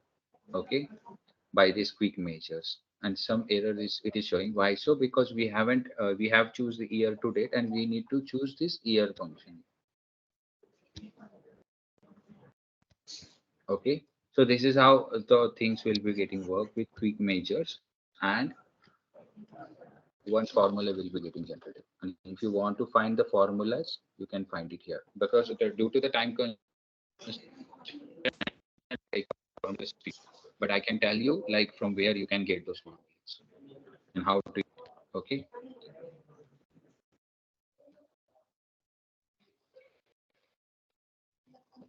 And this CAT chart you can use for to show the performance of your company, where your goal is in such a case and your performance is this one.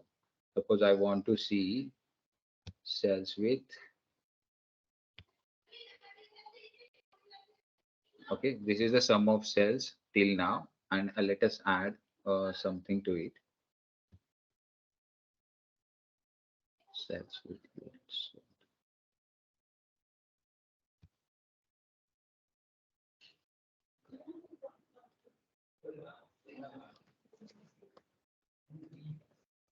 Okay, so this is the gross sales and this is the sum. Both are the sales are equal. It is not suitable for this data set actually, but the data, the visuals totally depends on your data only, like what type of data you are having and what type of visuals you will be using for that. Okay, and if you want to publish this report to this Azure cloud, okay, so this Power BI is generally providing 5 types of services. Let me show you that also.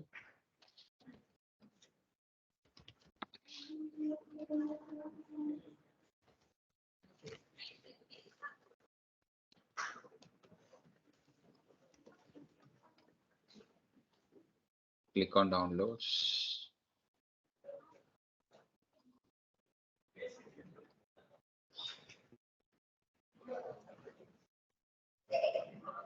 So these are the 5 services which has been provided by Power BI. One is desktop, what we have learned till now. One is mobile version is also there.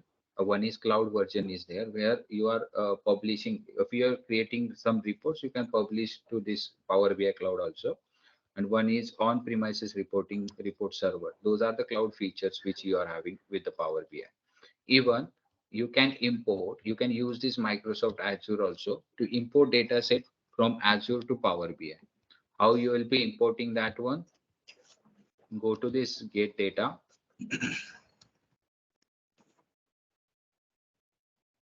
Suppose I want to import table from SQL from this Azure cloud. So how I will be using? I will be getting to this get data.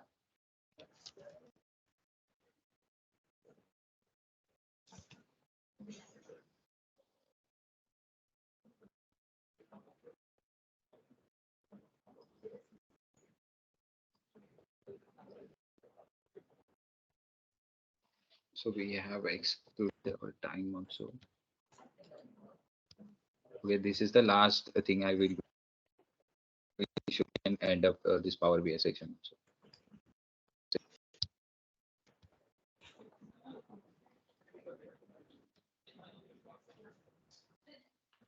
In this get data, go to this Azure function, and in this Azure function, whatever resources you are creating, you can import those resources from here. So if your file is in blob storage, you can import from blob storage. If your file is in SQL database, you can import it from SQL database. Now, if you want it is in blob storage, just click on connect, and it will be getting connected to your Azure ID. And from there, you need to just give the path to that blob storage. And from that blob storage, you will be importing the file to your Power BI. So this is how the cloud and Power BI gets correlated with each other. And in Azure also, when we create some table in the SQL, over there also, you will be getting one option to import that data to the Power BI.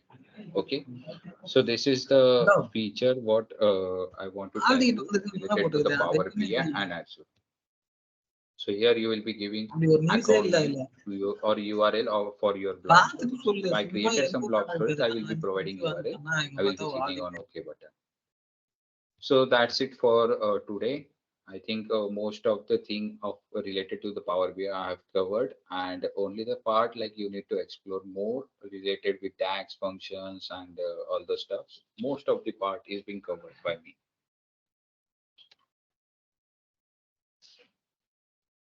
Okay, Shashwatan, you there on call? Yes, Magesh. Yes. Yeah. Thank you, Magesh. Thank you so much, Magesh and Diana. Once again, I hope like today's session is also very informative and useful to all of you. There are a few things to discuss. Maybe I'll just take 10 minutes. By 1:43 or maximum 1:45, we will wind this up. I'm sorry for extending this for next 15 minutes. I'm extremely sorry for that. And as discussed yesterday, or like mentioned by Magesh also, we would like to start with some testimonials. Maybe one or two people you can come on the screen, you can give some sort of like testimonials. Testimonials can be like what you have learned from this 5 days, and also what is your plan to implement. For example, if you're planning to implement this in your future career, professional way, you can also share that. But yeah, I'm handing over this to audience now. Quickly, two participants, you can share your testimonials.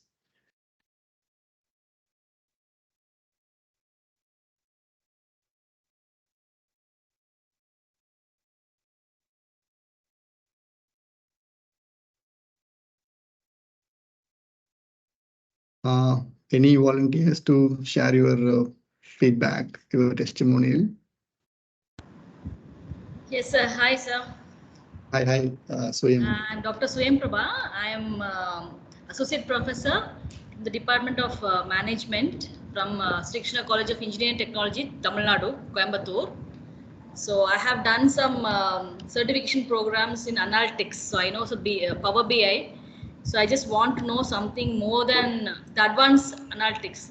So I didn't know the basic outline about what this course would be. But cloud computing, I'm not technically from software line. So it was initially tough for me. But somehow we have managed. And but Power BI I know. So we have learned something. So Diana ma'am has explained each and everything very clearly, Mahesh sir also. So understanding all these things virtually is very, very challenging.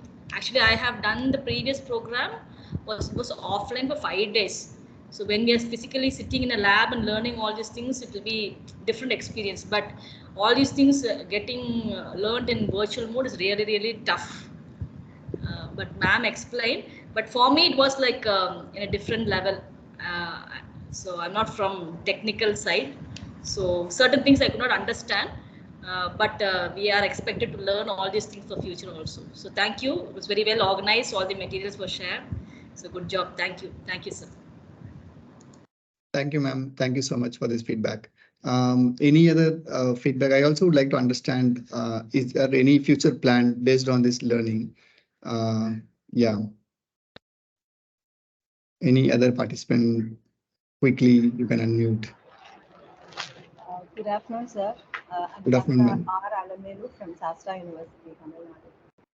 Yeah. So, ma'am, the earlier participant, what she has said, I'm also from the management department, but still, we still have a thirst of learning the technology, and this is the right path. I hope I have learned something what I haven't known earlier, and the instruction you have given clearly, and you're out of time interactions with us, and even whatever the query we are asking, the way you are solving the issues was really good, which I want to point out.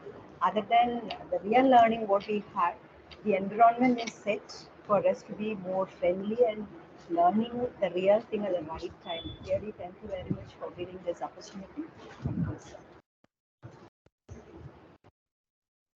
And my future plan regarding we thought of introducing analytics as a specific elective in our MBA program, and I'm proposed to handle HR analytics, where the examples whatever you have given even in the Power BI today, which is really going to be helpful for me. Thank you very much. Sure. Thank you, ma'am. Thank you so much for sharing your feedback. Now I request like one participant, be the last participants, to share your testimonial. After that, we can also discuss about a few things about this assessment, other stuff. But one final testimonial, and especially I would like to hear how are you planning to place this knowledge in the future in terms of your work or in terms of your teaching field. How are you planning to place this? Any one final feedback, please?